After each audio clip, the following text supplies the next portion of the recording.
আসসালামু আলাইকুম। আশা করি আপনারা সবাই আমার কথা শুনতে পাচ্ছেন। তাহলে শুরুতে একটু আমরা আজকে সিলেবাসের কোন অংশ নিয়ে আলোচনা করব সেটা একটু বলে নিই এবং তারপরে আমরা মূল পড়াশোনায় চলে যাব। তাহলে আজকের ক্লাসটা আমাদের রুটিন অনুযায়ী ভৌত রসায়ন পর্ব ২ ছিল। প্রথম পর্বে আমরা গ্যাস রিলেটেড যে টপিকসটা ছিল এখানে, যে যে আদর্শ গ্যাসের বিভিন্ন সূত্র এই রিলেটেড এখানে দেখা যাচ্ছে স্ক্রিনে। হ্যাঁ, তাহলে এই টপিকসটা আমরা প্রথম পর্বে নিয়েছিলাম এবং এই ক্লাসটাও সবার জন্য ফ্রি ছিল। তাহলে আজকের ক্লাসে আমরা মূলত তড়িৎ রসায়ন নিয়ে, যে এটা লেকচারের সিলেবাস দেখাচ্ছি, যেটা রিটেনের সিলেবাস ছিল, তড়িৎ রসায়নের যে সিলেবাসের অংশটা ছিল, এই যে সেগমেন্ট 6, এই অংশটা আজকে আমরা যতটুকু আমাদের সময়ের ভিতরে সম্ভব ততটুকু আমরা কভার করব। তাতে আমরা এই টপিকস থেকে বিগত সালে অ্যাডমিশনে কিভাবে প্রশ্ন আসছে সেগুলো আমরা কিছু দেখে আমরা ধারণা নিব এবং আমরা বই থেকে কোথা থেকে প্রশ্নটা আসতে পারে এবং কিভাবে আসতে পারে সেগুলো নিয়ে আমরা বিস্তারিত আলোচনা করব। আচ্ছা, তাহলে আমাদের রুটিন অনুযায়ী আমাদের আজকে হলো আহ, আজকে সম্ভবত 14 নম্বর ক্লাস। হ্যাঁ, আচ্ছা, তাহলে ক্লাসটা শুরু করা যাক।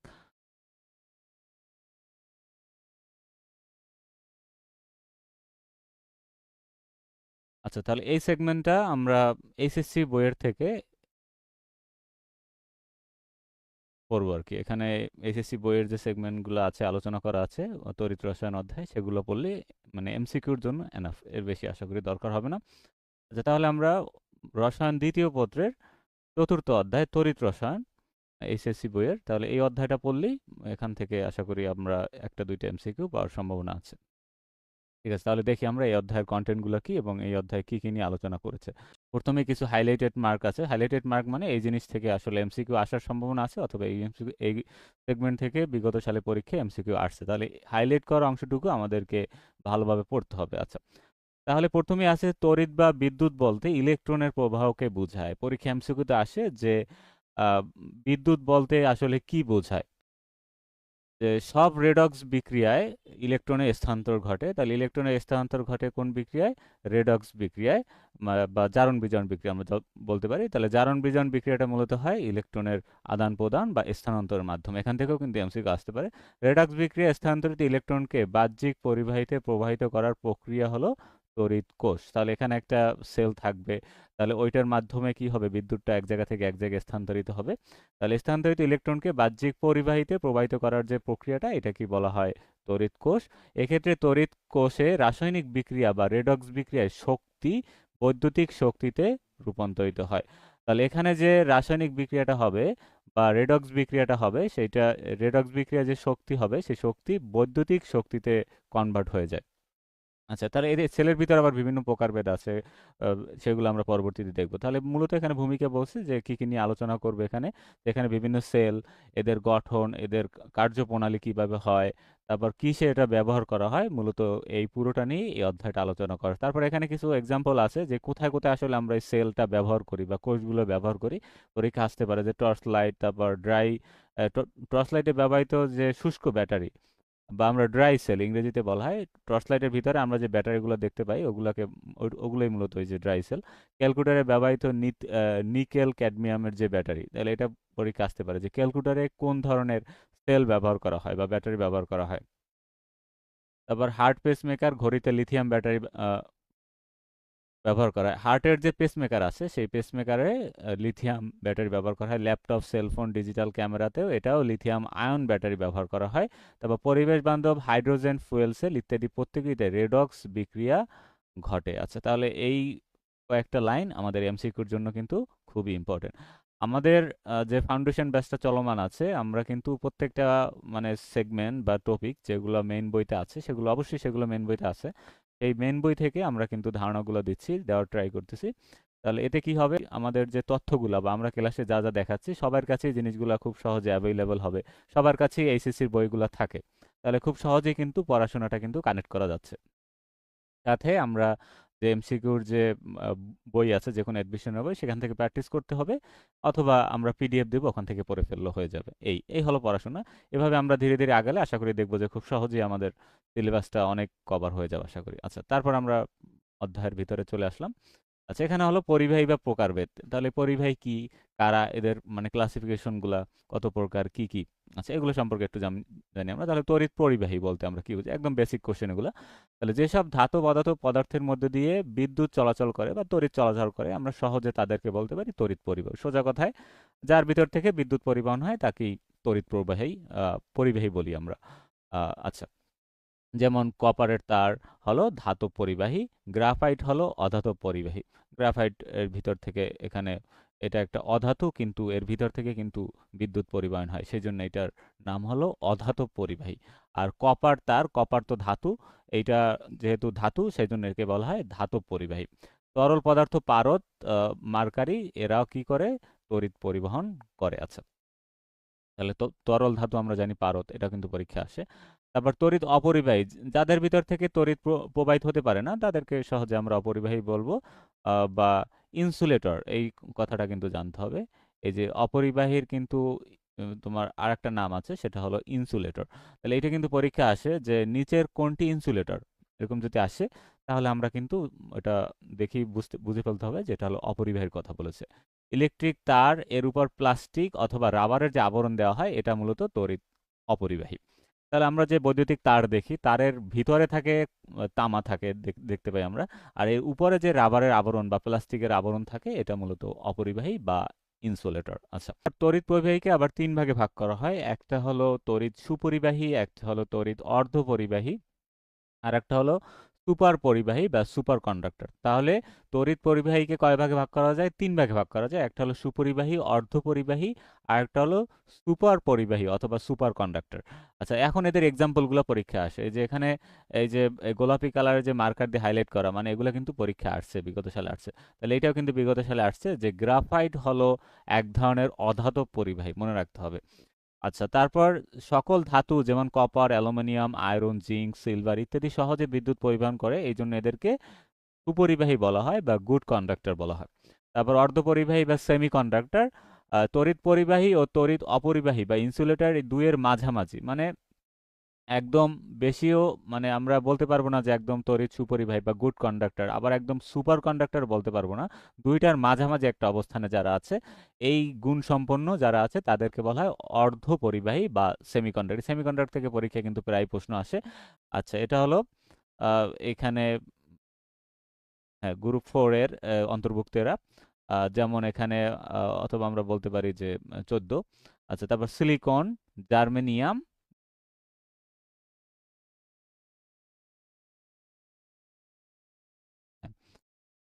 এরা হলো অর্ধধাতু বা মেটালয়েড বা সেমিকন্ডাক্টর। এই ধরনের আরো আছে। আমাদের যে বিসিএস এর যে প্রশ্ন ছিল, প্রশ্ন সমাধান ছিল, ওখানে সম্ভবত যতটুকু মনে পড়ে ওখানে হয়তো আরো বিস্তারিত দেয়া ছিল।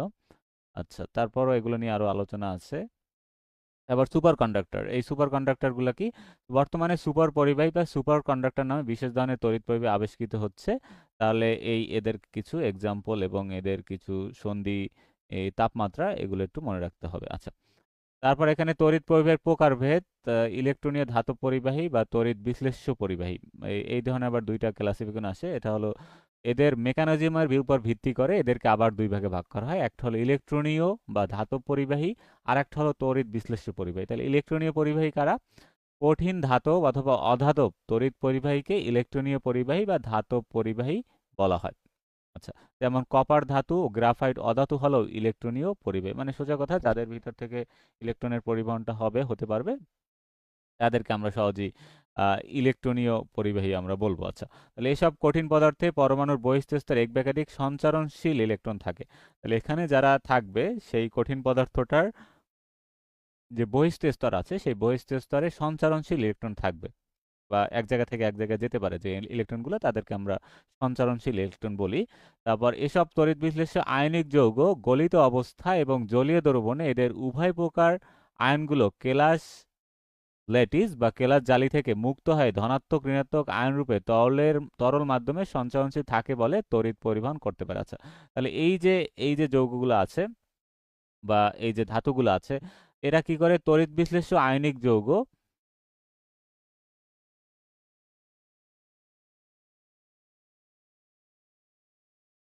আচ্ছা, এখানে ক্লাসিফিকেশনটা দেখি একটু। তড়িৎ বিশ্লেষ্য, ও আচ্ছা,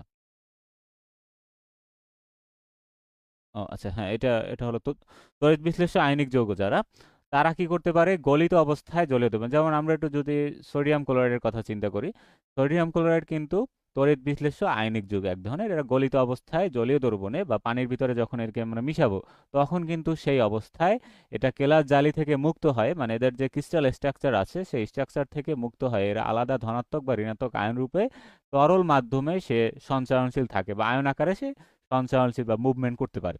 ফলে সে কি করতে পারে, এক জায়গা থেকে এক জায়গায় ইলেকট্রনটা প্রবাহ করে নিয়ে যাইতে পারে, মানে সোজা কথা এখানে তড়িৎ পরিবহন করতে পারে। আচ্ছা, তাহলে 3 নম্বর সেগমেন্ট হলো যে জলীয় দ্রবণে আয়নিক যৌগের ও পোলার সমযোজী যৌগের ধনাত্মক এবং ঋণাত্মক আয়নগুলো যথাক্রমে ইলেকট্রন গ্রহণ বা বর্জন করে রাসায়নিক পরিবর্তনের মাধ্যমে তড়িৎ পরিবহন করে। মানে এখানে একজন ধনাত্মক থাকবে, একজন ঋণাত্মক থাকবে, এরা কি করতে পারে, ইলেকট্রন কেউ গ্রহণ করবে, ধনাত্মক চার্জযুক্ত যে থাকবে সে কি করবে, ইলেকট্রন ইলেকট্রন সে একটা ছেড়ে দিয়ে সে ধনাত্মক চার্জ হবে, আবার যে ঋণাত্মক বিশিষ্ট সে একটা ইলেকট্রন গ্রহণ করে সে ঋণাত্মক হবে। এভাবে তারা কি করে ইলেকট্রন একজন ছেড়ে দিবে একজন গ্রহণ করবে, এভাবে তারা কি করে তড়িৎ পরিবহন করতে পারে। এরূপে তড়িৎ পরিবাহীকে তড়িৎ বিশ্লেষ্য পরিবাহী বা আয়নিক পরিবাহী বলে। তাহলে এই যে প্রসিডিউরটা তড়িৎ পরিবহনের, এই প্রসিডিউরটাকে বলা হয় তড়িৎ বিশ্লেষ্য পরিবাহী বা আয়নিক পরিবাহী। আচ্ছা, ঠিক আছে, গেল। তারপর তড়িৎ বিশ্লেষ্য পরিবাহীর আবার কয়েকটা শ্রেণীবিভাগ আছে। আচ্ছা, যাদের মধ্যে কেউ আছে দুর্বল, কেউ আছে সবল, কেউ আছে আবার তড়িৎ অবিশ্লেষ্য। এইগুলা কিন্তু থেকে কিন্তু বিগত সালে প্রশ্ন আসে। তাহলে কঠিন পরিবাহীর মধ্যে পদার্থের জলীয় দ্রবণও সবল তড়িৎ বিশ্লেষ্য, দুর্বল তড়িৎ বিশ্লেষ্য এবং তড়িৎ অবিশ্লেষ্য 3 ভাগে ভাগ করা যায়। তাহলে যদি পরীক্ষা আসে যে তড়িৎ বিশ্লেষ্যকে কয় ভাগে ভাগ করা যায়, এটা হলো 3 ভাগে ভাগ করা যায়। তাহলে এইটা আমরা কিভাবে চিনবো যে কোনটা হলো সবল, কোনটা হলো দুর্বল এবং কোনটা হলো তড়িৎ অবিশ্লেষ্য? তাহলে এখানে কিছু এক্সাম্পল আছে, আমরা খুব সহজে মনে রাখতে হবে এগুলা। আচ্ছা, তাহলে যেসব আয়নিক যৌগ জলীয় দ্রবণে পুরোপুরি অথবা 70 থেকে 100% আমরা বলবো যে সম্পূর্ণরূপে অথবা সম্পূর্ণরূপে না হলেও প্রায় 70% বেশি যদি হয়, এই পরিমাণ যদি আয়নিত হয়, তখন তাদেরকে আমরা বলবো সবল তড়িৎ বিশ্লেষ্য। মনে রাখতে হবে, তাদেরকে আমরা কি বলবো, সবল তড়িৎ বিশ্লেষ্য। যারা জলীয় দ্রবণে 70% থেকে 100% পর্যন্ত আয়নিত হবে। তাহলে এক্সাম্পলগুলো একদম মুখস্থ করে ফেলতে হবে। এই যে গোলাপি কালারের মার্ক করা আছে, তার মানে এগুলো কিন্তু বিগত সালে পরীক্ষায় আসছে এডমিশনে। তার মানে এই জিনিসগুলো আমাদের একটা এক্সাম্পলও, বইয়ের এক্সাম্পলগুলো বিশেষ করে একটাও মিস দেওয়া যাবে না। আমরা যখনই কোশ্চেন সলভ করতে যাব কিন্তু এই জিনিসগুলো কিন্তু আমরা দেখব। আচ্ছা, তাহলে আমি কিন্তু এই যে পড়ানোর পাশাপাশি আমি কিন্তু উল্লেখ করে দিচ্ছি, কিন্তু এগুলো থেকে কিন্তু বিগত সালে প্রশ্ন আসছে বিশেষ করে এডমিশনে। আচ্ছা, আচ্ছা, potassium chloride, sodium chloride, hydrogen chloride, তাহলে এখানে যতগুলো এক্সাম্পল আছে এই এক্সাম্পলগুলো একদম আমাদের মুখস্থ করে ফেলতে হবে। পরীক্ষা এভাবে আসবে, নিচের কোনটি সবল তড়িৎ বিশ্লেষ্য? তাহলে একটা থাকবে সবল, বাকি 3টে অপশনে থাকবে দুর্বল। আচ্ছা, তাহলে এরা কি করে জলীয় দ্রবণে সম্পূর্ণ রূপে অথবা 70 থেকে 100% যেটাই আমরা বলি এই রূপে আয়নিত হতে পারে, এই জন্য এদেরকে বলা হয় সবল তড়িৎ বিশ্লেষ্য। অপরদিকে যারা খুব কম পরিমাণে আয়নিত হয় দ্রবণে, এখানে দেখা যায় যে একটা যৌগ আমরা নিলাম, সে কিছু পার্সেন্ট মানে 1 থেকে 10% সে আয়ন হয়ে দ্রবণে চলে গেছে, আর বাকিটা সে ওখানে অবিয়োজিত অবস্থায় থেকে গেছে, তখন ওদেরকে আমরা বলবো দুর্বল তড়িৎ বিশ্লেষ্য। তাহলে আমরা সবল কাকে বলবো, যারা পুরোপুরি অথবা 70 থেকে 100% পরিমাণ আয়নিত হবে। যেমন সোডিয়াম ক্লোরাইডকে যদি আমরা নেই, তাহলে সোডিয়াম ক্লোরাইড দ্রবণে আয়নিত হয় Na+Cl- তৈরি করবে, একদম পুরোপুরি তৈরি করতে পারে, অথবা 70 অথবা 100% এই রেঞ্জের ভিতরে করতে পারে।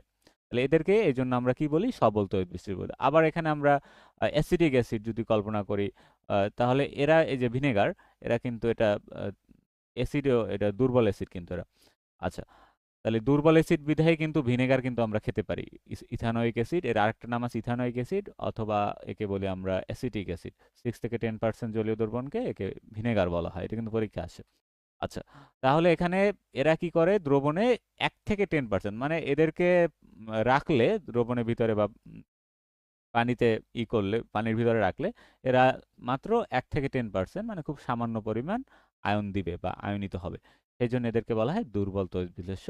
আবার যেসব যৌগ পানিতে আয়নিত হয় না তাদেরকে, বা তড়িৎ পরিবহন করতে পায় না তাদেরকে তড়িৎ অবিশ্লেষ্য পদার্থ বলা হয়। খুব ইম্পর্টেন্ট। তাহলে যারা বেশি বিদ্যুৎ পরিবহন করে তাদেরকে বলা হয় সবল তড়িৎ বিশ্লেষ্য। এদের চিহ্ন হলো এরা দ্রবণে 70 থেকে 100 পরিমাণ পর্যন্ত আয়নিত হতে পারবে। আর যারা দুর্বল তারা মাত্র 1 থেকে 10% আয়নিত হতে পারবে, এদেরকে দুর্বল তড়িৎ বিশ্লেষ্য বলবো। এরা বিদ্যুৎ পরিবহন খুব কম করবে। আর যারা একদম পানিতে আয়নিত হয় না বা তড়িৎ পরিবহন করতে পারে না তাদেরকে বলা হবে তড়িৎ অবিশ্লেষ্য, যেমন চিনির দ্রবণ, অ্যালকোহল এবং তরল হাইড্রোকার্বন সমূহ। খুবই গুরুত্বপূর্ণ সেগমেন্ট এটা। তারপর এখানে একটা মানে ফ্লো চার্ট দিয়ে দেখানো আছে যে যে তড়িৎ ইলেকট্রনীয় পরিবাহী বা ধাতব পরিবাহীকে 3 প্রকার, আবার তড়িৎ বিশ্লেষ্য পরিবাহীকে আবার 2 প্রকার, সবল দুর্বল। এখানে আরো একটা আছে অবিশ্লেষ্য, এটাও চাইলে এখানে দেওয়া যায়। আচ্ছা,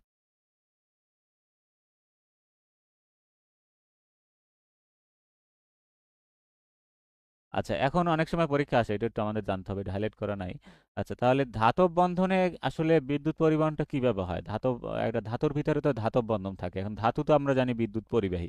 তাহলে এখানে মূলত মুক্ত ইলেকট্রনগুলোর কারণে মূলত ওখানে বিদ্যুৎ পরিবহন। তাহলে ধাতুর এখানে একটা পরমাণুর সাথে একটা পরমাণু যখন এরকম ভাবে একটার সাথে একটা একটার সাথে একটা যুক্ত থাকে, তার এখানে কিছু ফাঁকা জায়গা থেকে যায়। কেলাস জালির মাঝখানে কিছু ফাঁকা জায়গা থেকে যায়। এই ফাঁকা জায়গায় কি করে, তার যে বহিঃস্থ স্তরের বা মুক্ত যে ইলেকট্রনগুলো আছে সেই ইলেকট্রনগুলো এখানে ঘোরাফেরা করতে পারে খুব সহজে। তার মানে এখানে এরা মুক্ত ইলেকট্রনগুলো এই তড়িৎ পরিবহনে সাহায্য করে।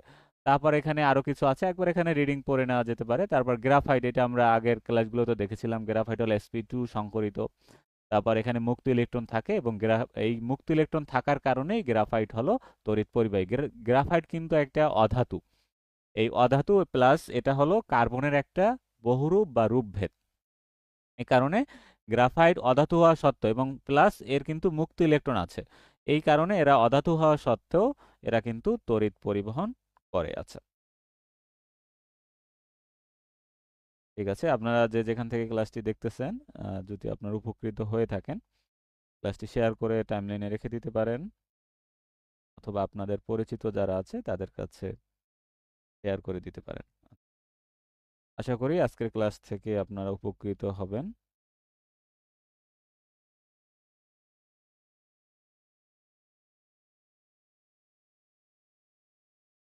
হ্যাঁ, ক্লাস চলতেছে। আচ্ছা, তার পরবর্তীতে আমরা দেখি এখন ধাতব ইলেকট্রনীয় পরিবাহী আর তড়িৎ বিশ্লেষ্য পরিবাহীর মধ্যে পার্থক্য। তারপর এখান থেকে আমরা পার্থক্যটা একবার রিডিং পড়ে নেব। এখন এখানে দাগানো আছে, এগুলো আশা করি একবার পড়লে আপনারা বুঝে যাবেন যে ইলেকট্রনের সঞ্চরণশীল ইলেকট্রন দ্বারা তড়িৎ পরিবহন করে, এইটা হলো ধাতব ইলেকট্রনিক পরিবাহী। আর তড়িৎ বিশ্লেষ্যের সঞ্চরণশীল ধনাত্মক এবং ঋণাত্মক আয়ন দ্বারা তড়িৎ পরিবহন ঘটে। আচ্ছা, তাহলে এখানে বলছে সঞ্চরণশীল ইলেকট্রন দ্বারা, আর এখানে কিন্তু বলছে সঞ্চরণশীল ধনাত্মক এবং ঋণাত্মক আয়ন দ্বারা তড়িৎ প্রবাহ ঘটে। এটা কিন্তু পার্থক্য আছে ভিতরে। একটা বলছে সঞ্চারণশীল ইলেকট্রন, আর একটা বলছে সঞ্চারণশীল ধনাত্মক এবং ঋণাত্মক আয়ন থাকবে। আচ্ছা, যেমন সোডিয়াম ক্লোরাইড Na+Cl- আয়ন থাকবে, আয়নটা এক জায়গা থেকে এক জায়গায় এখানে স্থানান্তরিত হয়ে তারা তড়িৎ প্রবাহ করবে। আচ্ছা, তাহলে দুইটা কিন্তু সেগমেন্টে পার্থক্য আছে। আচ্ছা, তারপর এরাও কিন্তু আবার ইলেকট্রন ওই যে গ্রহণ আদান প্রদান করে তারপর কিন্তু তারা আয়ন হয়েছে, আয়ন হওয়ার পর তারা এক জায়গা থেকে এক জায়গায় স্থানান্তরিত হতে পারবে। এভাবে মনে রাখতে হবে। ইলেকট্রনের প্রতি তড়িৎ প্রবাহ একটি ভৌত প্রক্রিয়া, আর তড়িৎ বিশ্লেষ্য পরিবাহিতে এটা একটা রাসায়নিক প্রক্রিয়া, এগুলো মনে রাখতে হবে। তাপ বৃদ্ধির সাথে সাথে ধাতব পরিবাহীর তড়িৎ পরিবহন ক্ষমতা বৃদ্ধি পায়, খুবই ইম্পর্টেন্ট। তাপমাত্রা বাড়ানোর সাথে সাথে ধাতব যে পরিবাহীগুলো আছে তাদের পরিবহন ক্ষমতা, এটা পরিবহন ক্ষমতাটা কমে যায়। আচ্ছা, এটা মনে রাখতে হবে, হ্রাস পায়। তাহলে তাপমাত্রা বৃদ্ধির সাথে সাথে ধাতব পরিবাহীর তড়িৎ পরিবহন ক্ষমতা কমে যাবে। আচ্ছা, অপরদিকে তাপমাত্রা বৃদ্ধির ফলে তড়িৎ বিশ্লেষ্য যে যারা আছে তাদের আবার ক্ষমতাটা বৃদ্ধি পায়, মানে এটা একটু উল্টা। তবে ধাতব পরিবাহীর ক্ষেত্রে কুলম্বের সূত্র প্রযোজ্য, তড়িৎ বিশ্লেষ্য পরিবাহীর ক্ষেত্রে ফ্যারাডের সূত্র, খুবই ইম্পর্টেন্ট। ধাতব পরিবাহীর ক্ষেত্রে কোন সূত্র? কুলম্ব। আর তড়িৎ বিশ্লেষ্যের ক্ষেত্রে ফ্যারাডে। এমসিকিউতে আসবে কিন্তু। ইলেকট্রনীয় পরিবাহীতে তড়িৎ পরিবহন ক্ষমতা তড়িৎ বিশ্লেষ্য পরিবাহীর তুলনায় অনেক গুণ বেশি থাকে। তাহলে কোনটায় সব থেকে বেশি বিদ্যুৎ পরিবহন ক্ষমতা? সেটা হলো তড়িৎ ইলেকট্রনীয় পরিবাহীতে। ইলেকট্রনীয় পরিবাহীতে তড়িৎ পরিবহন ক্ষমতা তড়িৎ বিশ্লেষ্য থেকে অনেক গুণ বেশি থাকে। এগুলো থেকে কিন্তু এমসিকিউ হবে নেক্সট পরীক্ষায়, আপনারা এগুলো ভালো করে পড়বেন। তাহলে ধাতব পরিবাহীতে ধাতু অথবা নেক্সট পরীক্ষা বলতে যখন আমরা এই সেগমেন্টের পরীক্ষা নেব, আর নেক্সট শুক্রবার দিন আমাদের মূলত সম্ভবত অজৈব রসায়ন থেকে পরীক্ষা। আপনারা যারা ভর্তি হতে চান আপনারা ভর্তি হয়ে যেতে পারেন, এখানে আমাদের রেগুলার ক্লাস এবং এক্সাম নেওয়া হচ্ছে। স্কুল কলেজ কম্বাইন, আপনাদের আলাদা ফি দিতে হবে না, এক ফি এর ভিতরেই আমরা চেষ্টা করব আপনাদের দুইটা সিলেবাসই কভার করার। ফাইনাল সিলেবাস দিলে আমরা একটু ক্লিয়ার ধারণা করে ক্লাসগুলো নেওয়া যাবে। আচ্ছা, এখানে অনেকের আবার বুঝতে অসুবিধা হয়। মূলত এই ফিটা হলো স্কুল কলেজ দুইটা সেগমেন্টের জন্যই, মানে দুইটা একসাথেই কম্বিনেশন করে নেওয়া হবে। শুরুতে যে ক্লাসগুলো নেওয়া হচ্ছে, মানে এখন যে আমরা ক্লাসগুলো নিচ্ছি, এগুলো হলো স্কুল কলেজ উভয়ের জন্যই, মানে উভয় পদের যে আগ্রহী প্রার্থীরা আছে স্কুল অথবা কলেজ, তাহলে উভয়ের জন্য এই ক্লাসগুলো জরুরি। আর পরবর্তীতে লেকচারারের জন্য আলাদাভাবে কিছু ক্লাস নেওয়া হবে, সেটা হলো অনার্সের বই থেকে। এবং ওখান থেকে কিছু, যেহেতু অনার্সের বইয়ে তো এমসিকিউ নেই, এমসিকিউ সিস্টেম নেই, ওখান থেকে কিছু আলাদা এমসিকিউর শিট দেওয়া হবে আপনাদের। আচ্ছা, তাহলে সেগুলো নিয়ে আলাদা কিছু ক্লাস হবে, কিন্তু প্রথম যে ক্লাসটা হবে মিনিমাম 30টা ক্লাস, এটা হলো স্কুল কলেজ উভয়ের জন্যই গুরুত্বপূর্ণ, বিশেষ করে এই যে এইচএসসির যে সেগমেন্টগুলো আমরা দেখাচ্ছি। আচ্ছা, তাহলে আপনাদের আলাদা ফি দিয়ে দুইটা ভর্তি হবে না, আপনারা শুধুমাত্র এই 1490 টাকা এই ফি দিয়েই ভর্তি হয়ে যেতে পারেন, সেটা স্কুল কলেজ দুইটা আশা করি কভার হবে। আচ্ছা, তারপর এখানে 30টা ক্লাস হয়তো আরো বেশি লাগবে, তারপর এমসিকিউ মডেল টেস্ট চলতে থাকবে আমাদের মূল পরীক্ষার আগ পর্যন্ত। আপনারা এই যে যে টপিকস থেকে পড়াচ্ছি, যে বই থেকে পড়াচ্ছি, বা যে এমসিকিউ গুলো পড়াবো আপনাদের আর পিডিএফ ফাইল আকারে দিয়ে দেওয়া হবে, ক্লাসগুলো রেকর্ড থেকে যাবে। এছাড়া আমাদের সাপোর্ট গ্রুপ থাকবে, যে কোনো সমস্যা হলে আপনারা ওখানে আলোচনা করতে পারবেন। আচ্ছা, তাহলে এই হলো। এছাড়া আমাদের ক্লাসগুলো গুগল মিটে সরাসরি লাইভ নেওয়া হচ্ছে। হ্যাঁ, সরাসরি লাইভ নেওয়া হচ্ছে এবং সাথে ফেসবুকেও লাইভ হয়, আপনারা চাইলে পরবর্তীতে রেকর্ড ক্লাসও দেখে নেওয়া যাবে। আচ্ছা, তাহলে আমরা একটু পরবর্তীতে সেগমেন্টে একটু চলে যাই। আচ্ছা, আমরা একটু যদি এমসিকিউ দেখি, যে যা যা আমরা পড়লাম এগুলো থেকে আসলে কিভাবে এমসিকিউটা আসে। এই যে আপনাদের আমি একটু বললাম যে কিভাবে আসে, আপনার একটু দেখাই নমুনা। এগুলো আপনার বাসায় প্র্যাকটিস করবেন। এখানে কোনোটা যদি অসুবিধা হয় আপনার এখানে বলবেন। তাহলে এই যে এখানে প্রথম কোশ্চেনটাই আমরা দেখতে পাচ্ছি, এটা অনেকবার এই যে অ্যাডমিশনে আসছে। তাহলে নিচের কোনটি তড়িৎ অবিশ্লেষ্য পরীক্ষা আসছে। তাহলে এখানে বাকি যে দ্রবণগুলো আছে, এখানে তার ভিতরে এটা হলো পানি, তাহলে বিশুদ্ধ পানি, এটা হলো তড়িৎ অবিশ্লেষ্য পদার্থ। তারপর এখানে পানি, অ্যালকোহল, তারপর সকল ধাতু ও গ্রাফাইট, এটা হলো তড়িৎ অবিশ্লেষ্য। আচ্ছা, তড়িৎ বিশ্লেষ্য করা সবল অ্যাসিড, ক্ষারের দ্রবণ এবং সকল ধরনের লবণ, এরা হলো তড়িৎ বিশ্লেষ্য। আচ্ছা, এবার কোনটি সেমিকন্ডাক্টর, আমরা কিন্তু এইমাত্র পড়লাম, সেটা হলো জার্মেনিয়াম, সিলিকন, এরা হলো সেমিকন্ডাক্টর। তারপর তীব্র তড়িৎ বিশ্লেষ্য কোনটি, সকল ধরনের লবণ। আচ্ছা, এখানে অপশনটা ছিল কি, কোনো এক্সাম্পল ছিল না, কোনো যৌগের নাম ছিল না, শুধু ছিল জৈব অ্যাসিড, লবণ, ক্ষার, মৃদু ক্ষার। তাহলে আমরা কিন্তু বই উদাহরণ দেখেছিলাম যে পটাশিয়াম ক্লোরাইড, সোডিয়াম ক্লোরাইড, ওখানে কিন্তু ম্যাক্সিমামই হলো লবণ, এরা সবাই, প্রায় সবাই এখানে লবণ আর কি। আচ্ছা, তাহলে সকল ধরনের লবণ হলো তীব্র তড়িৎ বিশ্লেষ্য। তারপরে ইলেকট্রনীয় তড়িৎ প্রবাহী কোনটি, আমরা কিন্তু একটু আগে বললাম যে ইলেকট্রনীয় তড়িৎ প্রবাহী মানে ধাতব তড়িৎ প্রবাহী, মানে ধাতুর ভিতর থেকে যে তড়িৎ পরিবহনটা হয়, যেটা হলো এখানে যে অপশনে আছে যে কপার, তাহলে কপার হবে ধাতু। আচ্ছা, তারপরে এখানে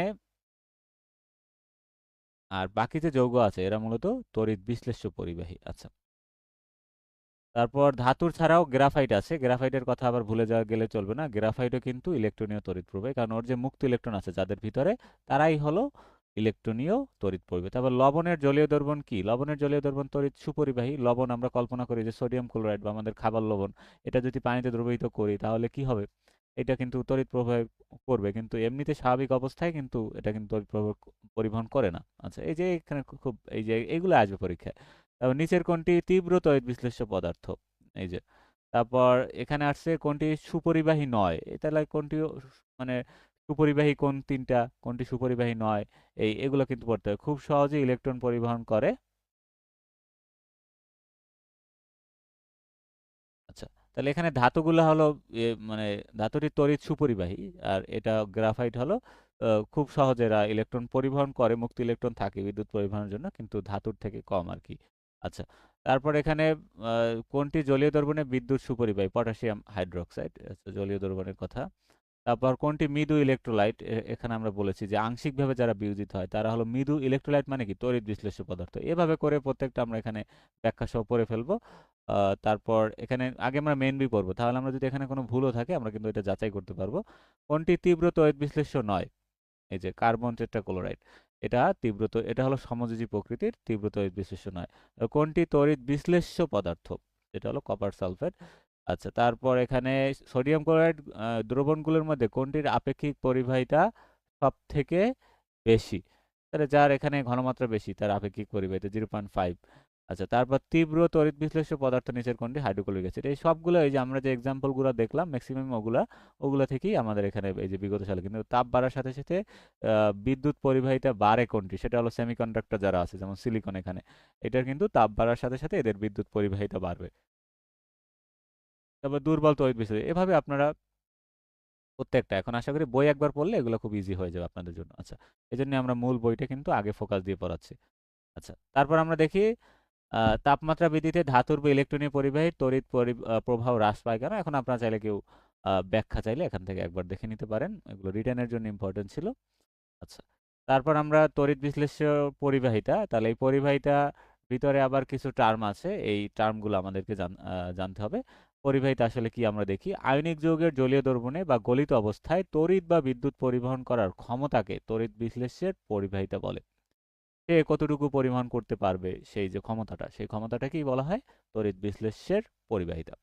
পরিমাণগতভাবে তড়িৎ বিশ্লেষ্যের রোধের ব্যস্তানুপাতিক হলো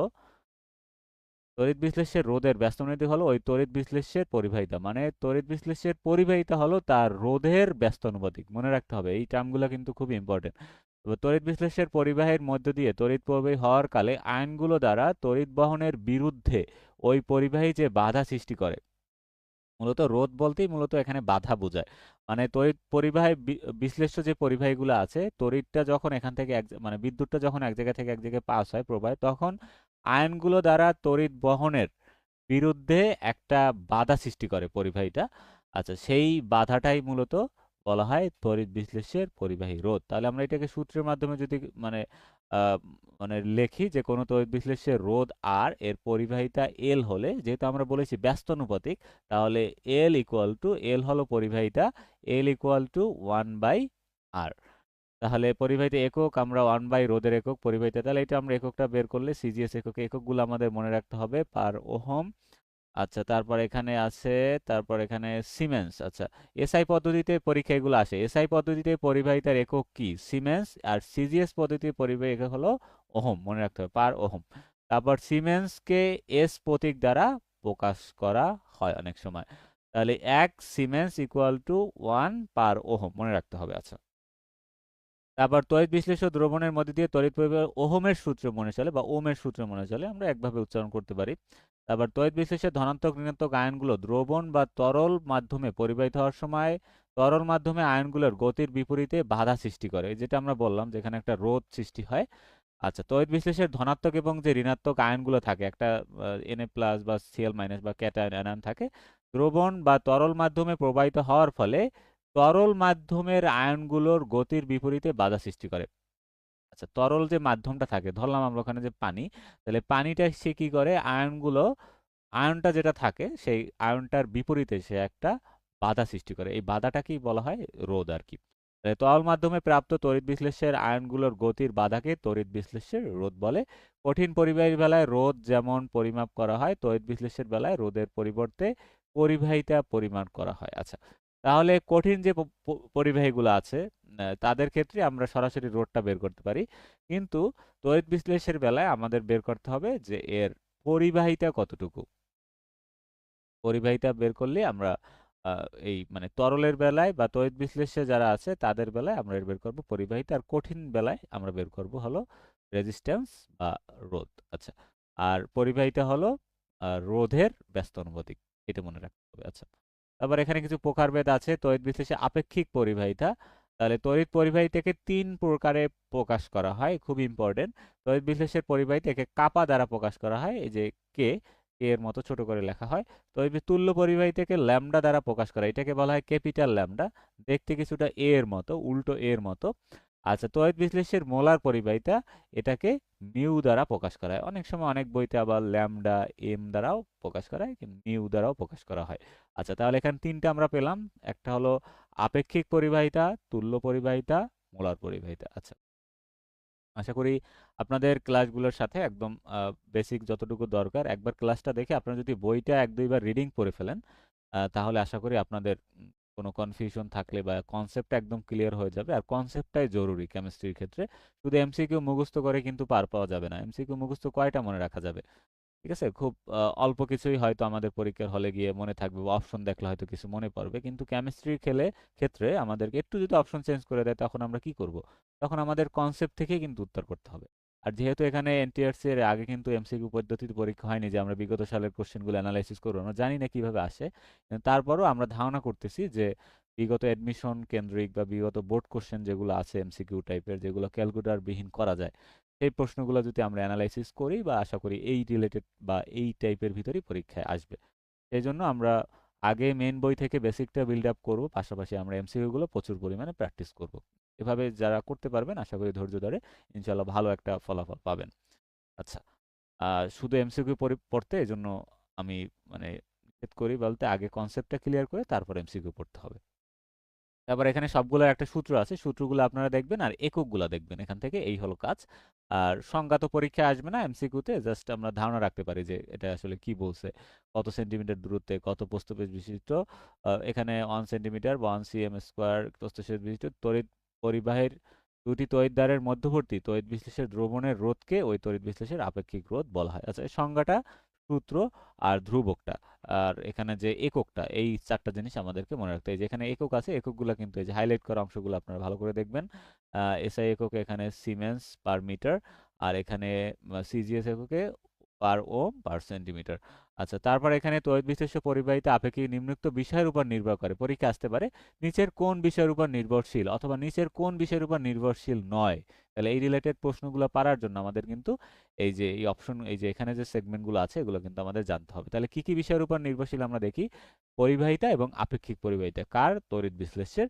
এটা হলো আয়নের সংখ্যা, চার্জ বা আধান, এর আয়নগুলোর আকার, তাপমাত্রা, আয়নের গতিবেগ, এর ঘনত্ব বা গাঢ়ত্ব, দ্রবণের প্রকৃতি, এই সবগুলোর উপরেই নির্ভর করে। তাহলে আবার একটু দেখি আয়নটা কতগুলো আছে আয়নের সংখ্যার উপরে। আচ্ছা, তারপর আয়নের চার্জ বা আধান কিরকম সেই প্রকৃতির উপরে, তারপর আয়নগুলোর আকার কতটুকু, ছোট নাকি বড়, তারপর এর গতিবেগ, তারপর এর টেম্পারেচার, এর ঘনত্ব, এর প্রকৃতি, দ্রাবকের প্রকৃতি, দ্রবণের ঘনত্ব। আচ্ছা, তাহলে এই জিনিসগুলা পর ডিপেন্ড করে যে তার আপেক্ষিক পরিবাহিতা কি হবে বা তড়িৎ বিশ্লেষ্যের পরিবাহিতা কি হবে। তারপর এখানে একটা গুরুত্বপূর্ণ বিষয় হলো পানির ডাইইলেকট্রিক ধ্রুবক হলো 80 এবং মিথাইল অ্যালকোহল হলো 30। এগুলো কিন্তু হুবহু পরীক্ষা আসে, একদম বই থেকে হুবহু আসবে। তারপর তুল্য পরিবাহিতা, এক্ষেত্রেও আপনারা এখানে জাস্ট এখানে সিম্বলটা মনে রাখবেন, সংজ্ঞাটা একবার রিডিং পড়তে পারেন, আর তুল্য পরিবাহিতার এখানে সূত্রটা আমরা চাইলে পড়তে পারি। তাহলে ল্যামডা ইকুয়াল কাপা ইন্টু ভি। আচ্ছা, কাপা দ্বারা বোঝায় এখানে আপেক্ষিক পরিবাহিতা, আর দ্রবণের মোট আয়তন হলো ভি। এই দুইটা গুণ দিলেই আমরা কি পাবো, তুল্য পরিবাহিতা পেয়ে যাবো। আমরা সূত্র পাইলে কিন্তু আমরা কিন্তু ইজিলি সংজ্ঞাটাও আমাদের মনে থেকে যাবে আসলে যে জিনিসটা আসলে কি। তারপর এখানে এককটা মনে রাখতে হবে, এই যে একক, প্রত্যেকটা একক এখানে হাইলাইট করা আছে, এসআই একক, সিজিএস একক। তারপর এখানে তড়িৎ বিশ্লেষের মোলার পরিবাহিতা, মোলার পরিবাহিতাকে ল্যামডা এম দ্বারা প্রকাশ করা হয়। ল্যামডা এম ওই যে এটার সূত্র আর এই যে আগেরটার সূত্র একই, জাস্ট এখানে ওইটার মোলার আর এটা হলো শুধু তুল্য পরিবাহিতা, এটাও কাপা ইন্টু ভি। তারপর এখানে এককগুলো দেখতে হবে, একক কিন্তু পরীক্ষায় আসে, এককগুলো খুবই ইম্পর্টেন্ট। এই যে প্রত্যেকটার একক ভালোভাবে মনে রাখতে হবে, খাতায় নোট করে ফেলতে হবে অথবা পড়ে ফেলতে হবে। আচ্ছা, তারপর এদের কিছু বৈশিষ্ট্য আছে।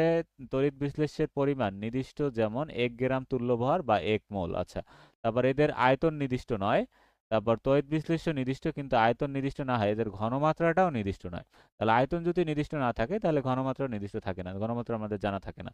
ঘনমাত্রা নির্দিষ্ট না হয়, নির্দিষ্ট আয়তনে তড়িৎ বিশ্লেষের তুল্য পরিবাহিতা বা মোলার পরিবাহিতাও এই জন্য আলাদা আলাদা হবে, এক একটার জন্য এক এক রকম হবে। আচ্ছা, তারপর এখানে আর কিছু এগুলো দরকার নেই, এখানে চাইলে একটা ছক আছে, এগুলো তো রিটার্নের জন্য দরকার ছিল। আচ্ছা, এখন দরকার নেই আমাদের।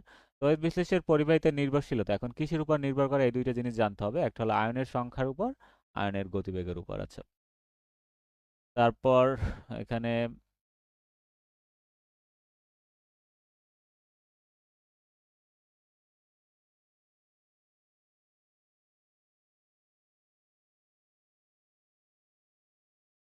আচ্ছা, এখানে একটা সেগমেন্ট আছে, একটু রিডিং আমাদের পড়তে হবে, সে পুরোটাই দাগাই নেই। আচ্ছা, এখন অতি লঘু অবস্থায় লঘু মানে একদম বেশি যখন পাতলা অবস্থায় থাকে দ্রবণটা তখন আয়নগুলোর গতিবেগটা সর্বোচ্চ হয়, খুব ইম্পর্টেন্ট। তাহলে অতি লঘু অবস্থায় আয়নগুলোর গতিবেগটা সর্বোচ্চ, এরূপ অবস্থায় তীব্র তড়িৎ বিশ্লেষ্যের যে পরিবাহিতার মান হয় সেটি হলো ওই তড়িৎ বিশ্লেষ্যের অসীম লঘুতার তুল্য পরিবাহিতা। এখন বলছে লঘু অবস্থায় এর গতিটা সব থেকে বেশি হয়, তাহলে ওই যখন সব থেকে বেশি হয় তখন আহ, তার পরিবাহিতা যত হবে এইটাকেই বলা হয় অসীম লঘুতার তড়িৎ পরিবাহিতা। এই অবস্থায় দ্রবণকে আরো লঘু করলেও, তাহলে এখন ওইটাকে যদি আমি আরো পাতলা করি বা আরো এখানে পানি যোগ করি বা আরো এটাকে দ্রবণটাকে লঘু করে ফেলি, তখন পরিবাহিতার মানটা আগে যেটা ছিল ওইটাই থাকবে, স্থির থাকবে।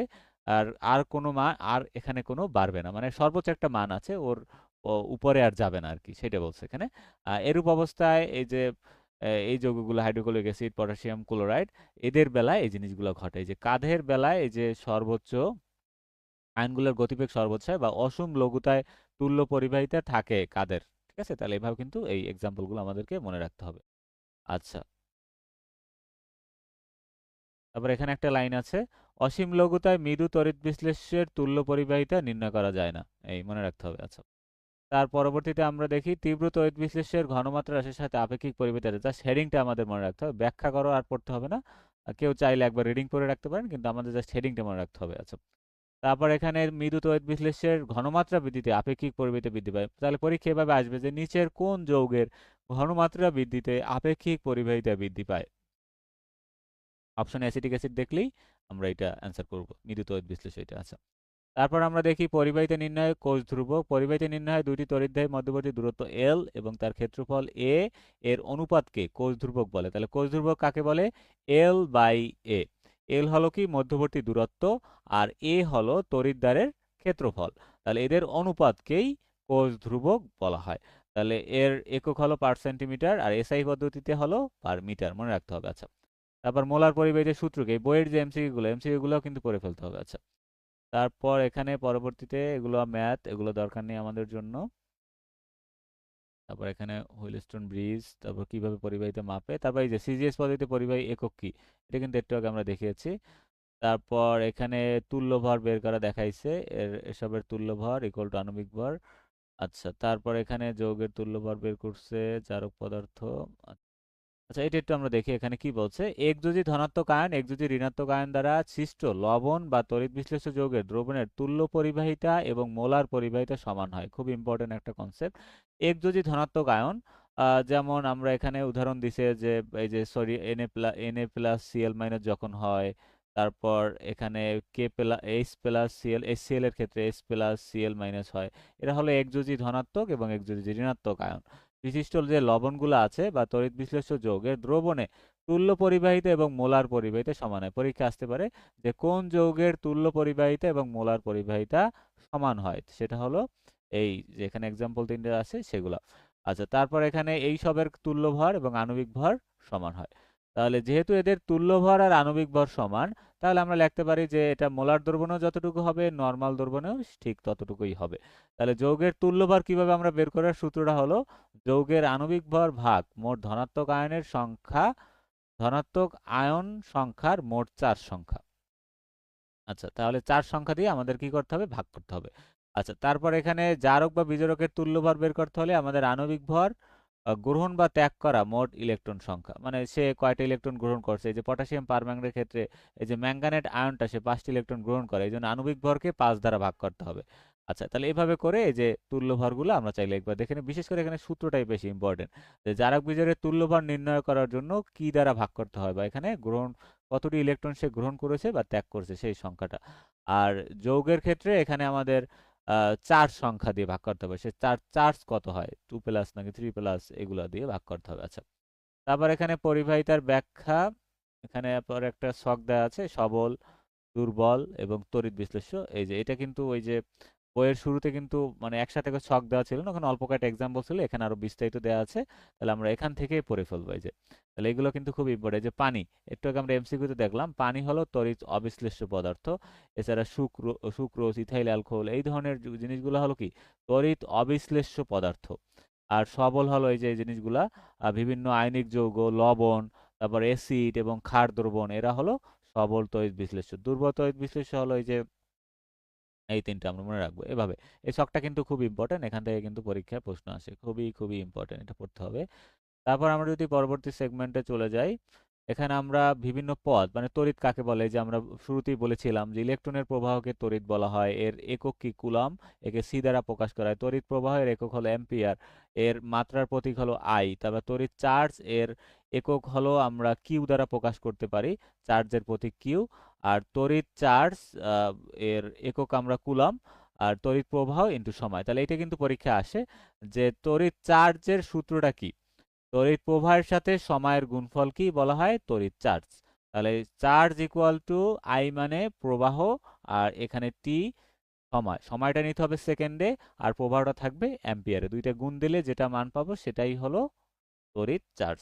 কুলম্ব হলো তড়িৎ পরিমাণের ক্ষুদ্রতম একক, মনে রাখতে হবে। আচ্ছা, তারপর অ্যাম্পিয়ার।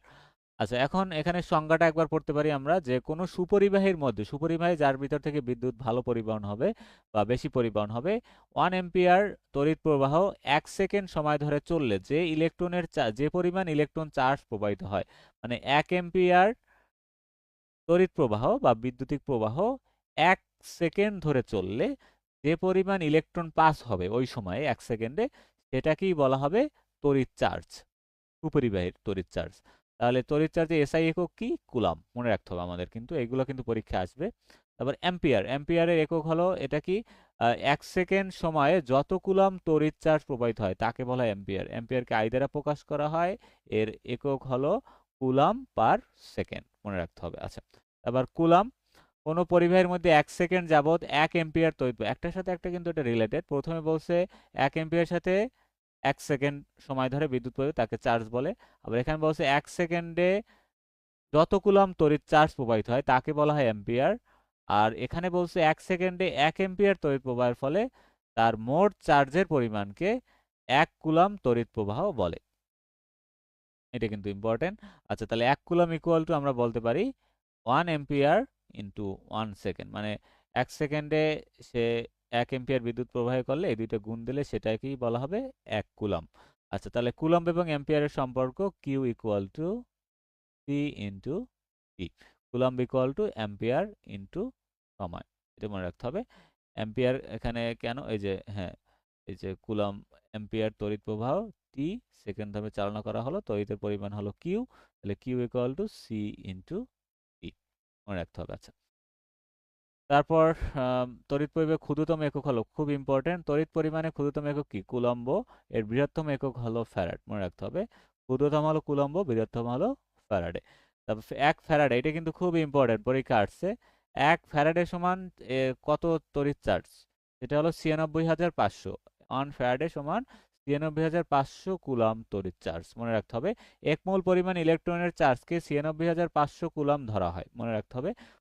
মোল পরিবাহিতা তড়িৎ চার্জকে 1 ফ্যারাডে চার্জ বলা হয়। তাহলে এই যে 1 মোল পরিমাণ বা মোল পরিমাণ তড়িৎ চার্জকে কি বলা হয়, 1 ফ্যারাডে চার্জ বলা হয়। তাহলে 1 মোলে চার্জ থাকে 96,500 কুলম্ব, এই জন্য আমরা বলতে পারি যে 1 ফ্যারাডে সমান 96,500। খুব ইম্পর্টেন্ট এমসিকিউর জন্য কিন্তু।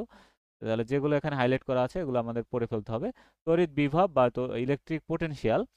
আচ্ছা, কোনো পরিবাহীর মধ্যে ইলেকট্রন প্রবাহ থাকলে যখন ওই মাধ্যমে নির্দিষ্ট এলাকা জুড়ে তড়িৎ ক্ষেত্রের প্রভাব কার্যকর থাকে, এরূপ তড়িৎ ক্ষেত্রে কোনো বিন্দুতে অসীম দূরত্ব থেকে একটি একক ধনাত্মক চার্জকে আনতে যে পরিমাণ কাজ করতে হয় তখন ওইটাকে তড়িৎ বিভব বলা হয়। যখন একটা একটা জায়গায় একটা চার্জ আমি রাখলাম, ধরে একটা প্লাস চার্জ রাখলাম, প্লাস চার্জ রাখলে এর চারদিকে একটা কি তৈরি হয়, যে একটা ইলেকট্রিক ফিল্ড তৈরি হয়। চারদিকে একটা কি তৈরি হয়, ইলেকট্রিক ফিল্ড তৈরি হয়। এখন এই ফিল্ড তৈরি হলে এর চারদিকে এলাকা জুড়ে তার একটা প্রভাব থাকে। এখন এই ইলেকট্রিক ফিল্ডের ভিতরে আমরা কি করলাম, বাহির থেকে একটা একক ধনাত্মক চার্জ যদি আনার চেষ্টা করি, তাহলে অথবা নিয়ে আসতে আমাদেরকে যে পরিমাণ কাজ এখানে করতে হবে বা সম্পন্ন করতে হবে, এইটাকেই বলা হয় তড়িৎ বিভব। তড়িৎ বিভবের এসআই একক হলো ভোল্ট, এর প্রতীক হলো ভি। তাহলে তড়িৎ বিভব ইকুয়াল টু আমরা বলতে পারি সম্পাদিত কাজ বাই চার্জের পরিমাণ।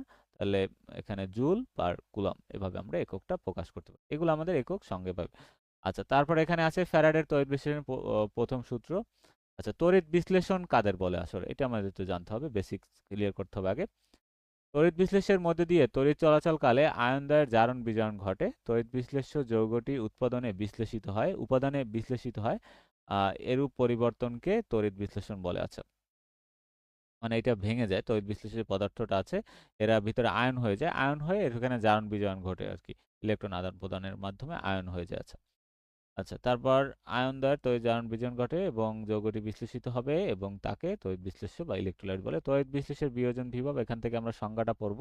তড়িৎ বিশ্লেষের ক্ষেত্রে তড়িৎ প্রবাহের প্রয়োজনীয় তড়িৎ বিভবের এই ন্যূনতম মাত্রাকে তড়িৎ বিয়োজন বিভব বলে। আচ্ছা, আচ্ছা, তো মাইকেল ফ্যারাডে তড়িৎ বিশ্লেষ্য পদার্থের দ্রবণে তড়িৎ প্রয়োগ করে লক্ষ্য করেন যে একটি ন্যূনতম মাত্রার চেয়ে সামান্য বেশি পরিমাণ তড়িৎ বিভব প্রয়োগ করলেই তখন ওই তড়িৎ বিশ্লেষ্য পদার্থের দ্রবণের মধ্যে দিয়ে তড়িৎ প্রবাহ চলতে থাকে। মানে একটা মিনিমাম, একটা ন্যূনতম একটা মাত্রা আছে, তার থেকে সামান্য বেশি আমরা যখনই তড়িৎ বিভব প্রয়োগ করলি দেখা যাবে যে ওর ভিতর থেকে কারেন্টটা পাস হচ্ছে বা চলতেছে।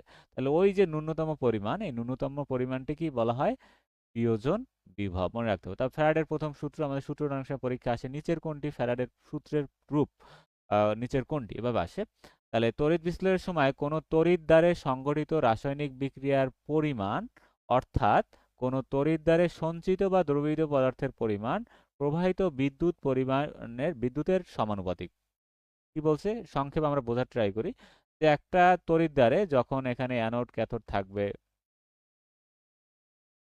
অ্যানোড ক্যাথোড এরকম থাকবে দুইটা, তাহলে এদের যখন এখান থেকে কি হবে, এখান থেকে এক জায়গা থেকে এক জায়গায় কি হবে, কোনোটায় পদার্থ সঞ্চিত হয় বা দ্রবীভূত হয়, তাহলে কতটুকু জমা হচ্ছে বা দ্রবীভূত হচ্ছে তার পরিমাণ ওখানে যে বিদ্যুৎ প্রবাহটা হচ্ছে তার সমানুপাতিক।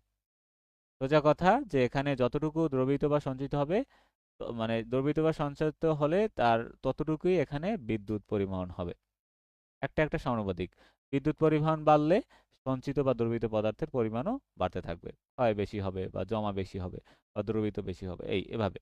তাহলে কোনো তড়িৎ বিশ্লেষণের সময় যদি 1 অ্যাম্পিয়ার মাত্রার বিদ্যুৎ প্রবাহ টি সেকেন্ড সময় ধরে কোষে পরিবাহিত হয় এবং কিউ কুলম্ব পরিমাণ বিদ্যুৎ প্রবাহিত হওয়ার ফলে ডব্লু গ্রাম ভরের একটি পদার্থ সঞ্চিত বা দ্রবীভূত হয় ফ্যারাডের সূত্র মতে, তাহলে আমরা প্রকাশ করতে পারি, যেহেতু আমরা বলেছি যে এখানে তার যে মানে সঞ্চিত পদার্থের যে পরিমাণ বা ওয়েটটা যেটা থাকবে সেইটা তার বিদ্যুৎ প্রবাহের যে পরিমাণ আছে সেইটার কি প্রবাহিত বিদ্যুতের পরিমাণের সমানুপাতিক। তাহলে কিউ এর সমানুপাতিক, তাহলে আমরা সংক্ষেপে বলতে পারি ডব্লু সমানুপাতিক কিউ। এখন এই সমানুপাতিক চিহ্ন উঠে আমরা একটা ধ্রুবক নিয়ে আসতে পারি, সেই ধ্রুবকটা হলো এই যে জেড। এই জেডকে বলা হয় তড়িৎ রাসায়নিক তুল্যাঙ্ক, মনে রাখতে হবে। আচ্ছা, তারপর এটাকে আবার এই কিউ ইকুয়াল টু আমরা জানি আইটি, একটু আগে আমরা কিন্তু এই সূত্র পড়ে আসছি, কিউ ইকুয়াল টু আমরা জানি আইটি, আবার ডব্লিউ ইকুয়াল টু আমরা জানি জেড আইটি। কিভাবে? এই যে কিউ এর মানের জায়গায় আইটি বসালে তখন এই সূত্রের ফর্মটা হয়ে যায় W equal to Z IT. এই জেডটা হলো তড়িৎ রাসায়নিক তুল্য, এটা একটা ধ্রুবক, এটার মান একটা থাকে ফিক্সড, আর এখানে আই হলো এখানে তড়িৎ প্রবাহ, আর টি মানে এখানে সময়। তাহলে ফ্যারাডের সূত্রে আমরা দুইটা রূপ পাইলাম, একটা হলো W equal to Z Q, অথবা আমরা বলতে পারি W equal to Z I T. মনে রাখতে হবে, এগুলো কিন্তু এমসিকিউতে আসছে পরীক্ষায়। আচ্ছা, তারপর এখানে কিছু তুল্যাঙ্কের মান আছে, তুল্যাঙ্কগুলো আমরা একটু মনে রাখবো, এগুলো কিন্তু পরীক্ষায় হুবহু আসে। যে সিলভারের কত 0.001118, এখানে হাইড্রোজেনটা বেশি ইম্পর্টেন্ট, পরীক্ষা আসছে। হাইড্রোজেনের তড়িৎ রাসায়নিক তুল্যাঙ্ক হচ্ছে 0.00, চারটা এখানে শূন্য, তারপর 10447 গ্রাম পার কুলম। আচ্ছা, তারপর এখানে আরো কিছু আছে, তড়িৎ রাসায়নিক তুল্যাঙ্ক 1044710, হ্যাঁ এটা তো উপরেই বলেছিলাম। তারপর সিলভার উপরে বলেছি, তারপর এখানে আয়রনেরটা আছে হাইলাইট করা, তারপর কপারের তড়িৎ রাসায়নিক তুল্যাঙ্কগুলোর মান মনে রাখতে হবে আমাদের। তারপর জিঙ্কের তড়িৎ রাসায়নিক তুল্যাঙ্ক, মানে এই যে ধ্রুবকগুলোর যে মানটা, জেটের মানটা, এটা মনে রাখতে হবে। আচ্ছা, তাহলে তড়িৎ রাসায়নিক তুল্যাঙ্কটা আমরা কিভাবে বের করব? যেমন তড়িৎ রাসায়নিক তুল্যাঙ্ক বের করার সূত্র হলো যে জেড ইকুয়াল টু গ্রাম পারমাণবিক ভর, এর যে পারমাণবিক ভরটা দিতে হবে, তারপর এর যোজনী কত সেইটা দিতে হবে, তারপর এখানে ৯৬৫০০ আমরা দিতে পারি, এটা একুরেট মান ৯৬৪৭৩, কিন্তু আমরা হিসাবের সুবিধার্থে এটা ধরা হয় ৯৬৫০০ ধরা হয় এক ফ্যারাডের যে মানটা। আচ্ছা, তাহলে আমরা গ্রাম পারমাণবিক ভর যোজনী ইন্টু ৯৬৪৭৩, অথবা আমরা ৯৬৫০০ ধরতে পারি। আচ্ছা, এভাবে করে আমরা তড়িৎ রাসায়নিক তুল্যাঙ্কটা মানে ধ্রুবকটা এভাবে আর কি বের করে আর কি। এটা হাইড্রোজেনের ক্ষেত্রে এটা ফিক্সড, অক্সিজেনের ক্ষেত্রে ফিক্সড, ক্লোরিনের ক্ষেত্রে ফিক্সড, এটা সবার তো এটা ফিক্সড হবে মানগুলো। এই জন্য এটাকে বলা হয় ধ্রুবক। আচ্ছা, কপার সালফেট যৌগে কপারের যোজনী 2, কপারের পারমাণবিক ভর হলো 63.5, তার মানে তড়িৎ রাসায়নিক তুল্যাঙ্ক হবে তুল্য ভর আসে, তুল্য ভর হবে তার এখানে যেহেতু যোজনী, যোজনী দিয়ে ভাগ এখানে হ্যাঁ ইন্টু 31.75। আচ্ছা, যৌগের তুল্য ভর বের করতে হলে এখানে আমাদের আচ্ছা এখানে হ্যাঁ যোজনী কপার 2+2 যোজনী দিয়ে ভাগ করতে হবে, তাহলে 79.2। তারপর সালফিউরিক অ্যাসিডটা বের করলে সেম, এখানে এরও যোজনী 2, তারপর এখানে 98 তার আণবিক ভর ভাগ যোজনী, এভাবে বের করে আমরা তুল্য ভরগুলো এখান থেকে মনে রাখতে পারি। হিসাব করে বের করতে পারলে ভালো, যদি না পারি আমরা এখানে মানগুলো আমাদের মনে রাখতে হবে। তারপর এখানে সিলভারটা তো পরীক্ষা আসছে বললামই, সিলভার মান, এই মানগুলো মনে রাখতে হবে। আচ্ছা, তারপর এখানে ফ্যারাডের সূত্রের প্রযোজ্যতা কোথায় কোথায় আমরা এটা প্রয়োগ করি? তড়িৎ বিশ্লেষে দ্রবণ ও গলিত তড়িৎ বিশ্লেষের ক্ষেত্রে প্রযোজ্য হয়। সূত্রের উপর চাপ এবং দ্রবণের ঘনমাত্রার বিশেষ কোনো প্রভাব নেই, তাপের প্রভাব আছে। উত্তপ্ত অবস্থায় তড়িৎ বিশ্লেষের পরিবহনটা সহজ হয়। তবে সীমাবদ্ধতা, তাহলে এটা কেবল তড়িৎ বিশ্লেষক পরিবাহীর বেলায় প্রযোজ্য, ইলেকট্রনিক পরিবাহীর ক্ষেত্রে প্রযোজ্য নয়। তাহলে এটার সীমাবদ্ধতা আছে। একসাথে একাধিক পদার্থের জারণ বিজারণ ঘটলে ফ্যারাডের সূত্রের গণনায় ত্রুটি হয়ে যেতে পারে। এই তাহলে এগুলো হলো তার সীমাবদ্ধতা। তারপর এখানে ফ্যারাডের সূত্রে পদার্থের পরিমাণ নির্ণয় কিছু প্রয়োগ দেখাইছে, এগুলো চাইলে আমরা দেখে নিতে পারি। এক ইলেকট্রনের চার্জ কত, এক মোল ইলেকট্রনের চার্জ কত, 96,500 কুলম্ব, এগুলো মনে রাখতে হবে আমাদের। তো এক ফ্যারাডে কত একটু আগে আমরা দেখেছি। ফ্যারাডের সূত্রের তাৎপর্য একবার আমরা রিডিং পড়ে নিতে পারি। আচ্ছা, তারপর এখানে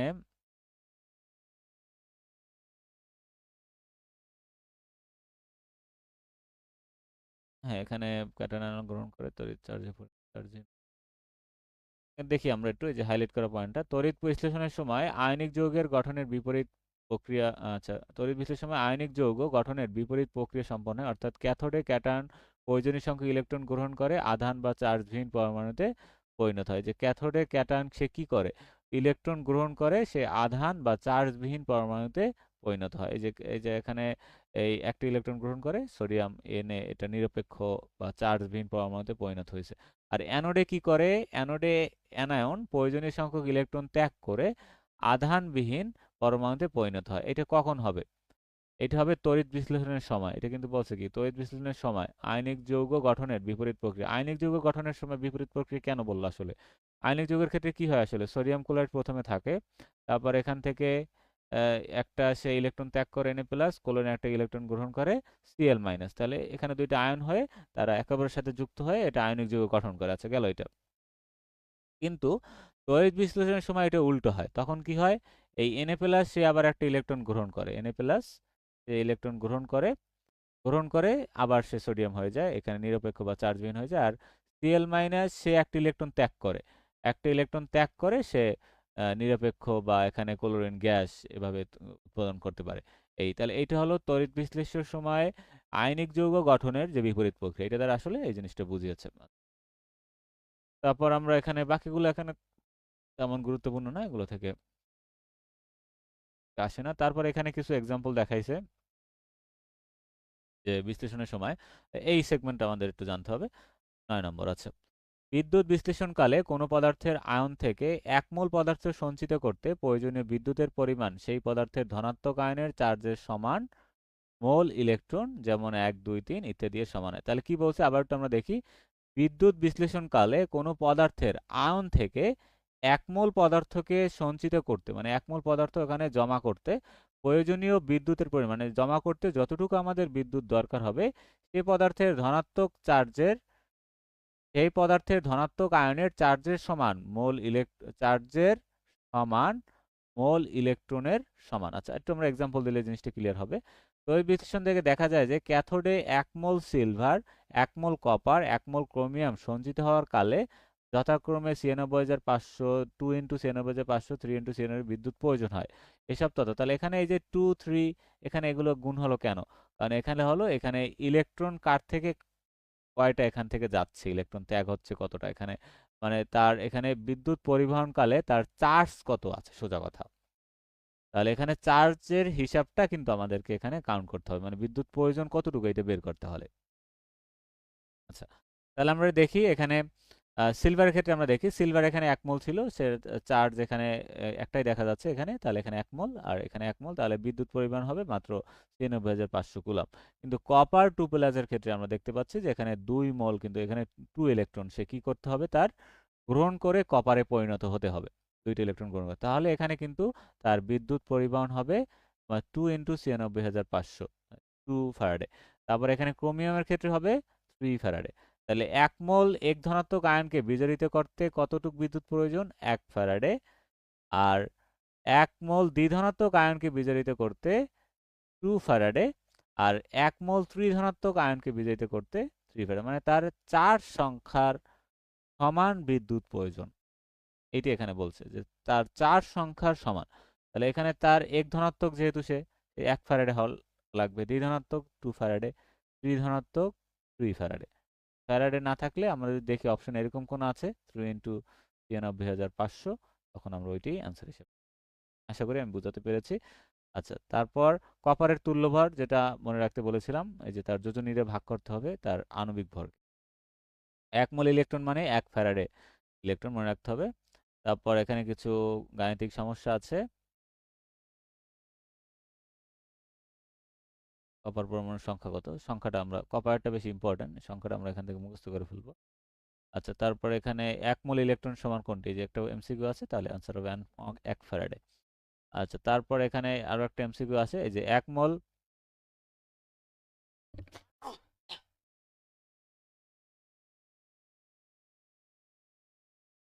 আচ্ছা 1 মোল ক্রোমিয়াম ক্যাথোডে সঞ্চিত হতে, এটা খুবই ইম্পর্টেন্ট, এই ধরনের এমসিকিউ কিন্তু পরীক্ষায় আসবে। তাহলে ক্রোমিয়াম একটা ত্রিধনাত্মক মৌল, তাহলে এখানে অবশ্যই আমাদের 3 ফ্যারাডে দরকার হবে। পরবর্তীতে আমাদের,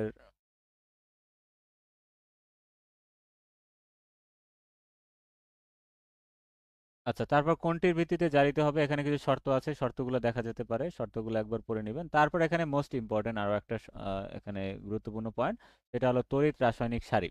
আচ্ছা, এটা খুবই গুরুত্বপূর্ণ। তাহলে তড়িৎ বিশ্লেষণের সময় বিভিন্ন আয়নের চার্জ মুক্ত হওয়ার প্রবণতার উপর ভিত্তি করে, আমি একটু দেখে আসছি, লাইভটা চলতে, হ্যাঁ লাইভ চলতেছে। তাহলে আপনারা যারা ক্লাসটি থেকে উপকৃত হয়েছেন, কেউ যদি আমাদের কোর্সে যুক্ত হতে আগ্রহী হন, আপনারা চাইলে আমাদের কোর্সে যুক্ত হয়ে যেতে পারেন। অলরেডি আমাদের ক্লাসগুলো চলমান আছে।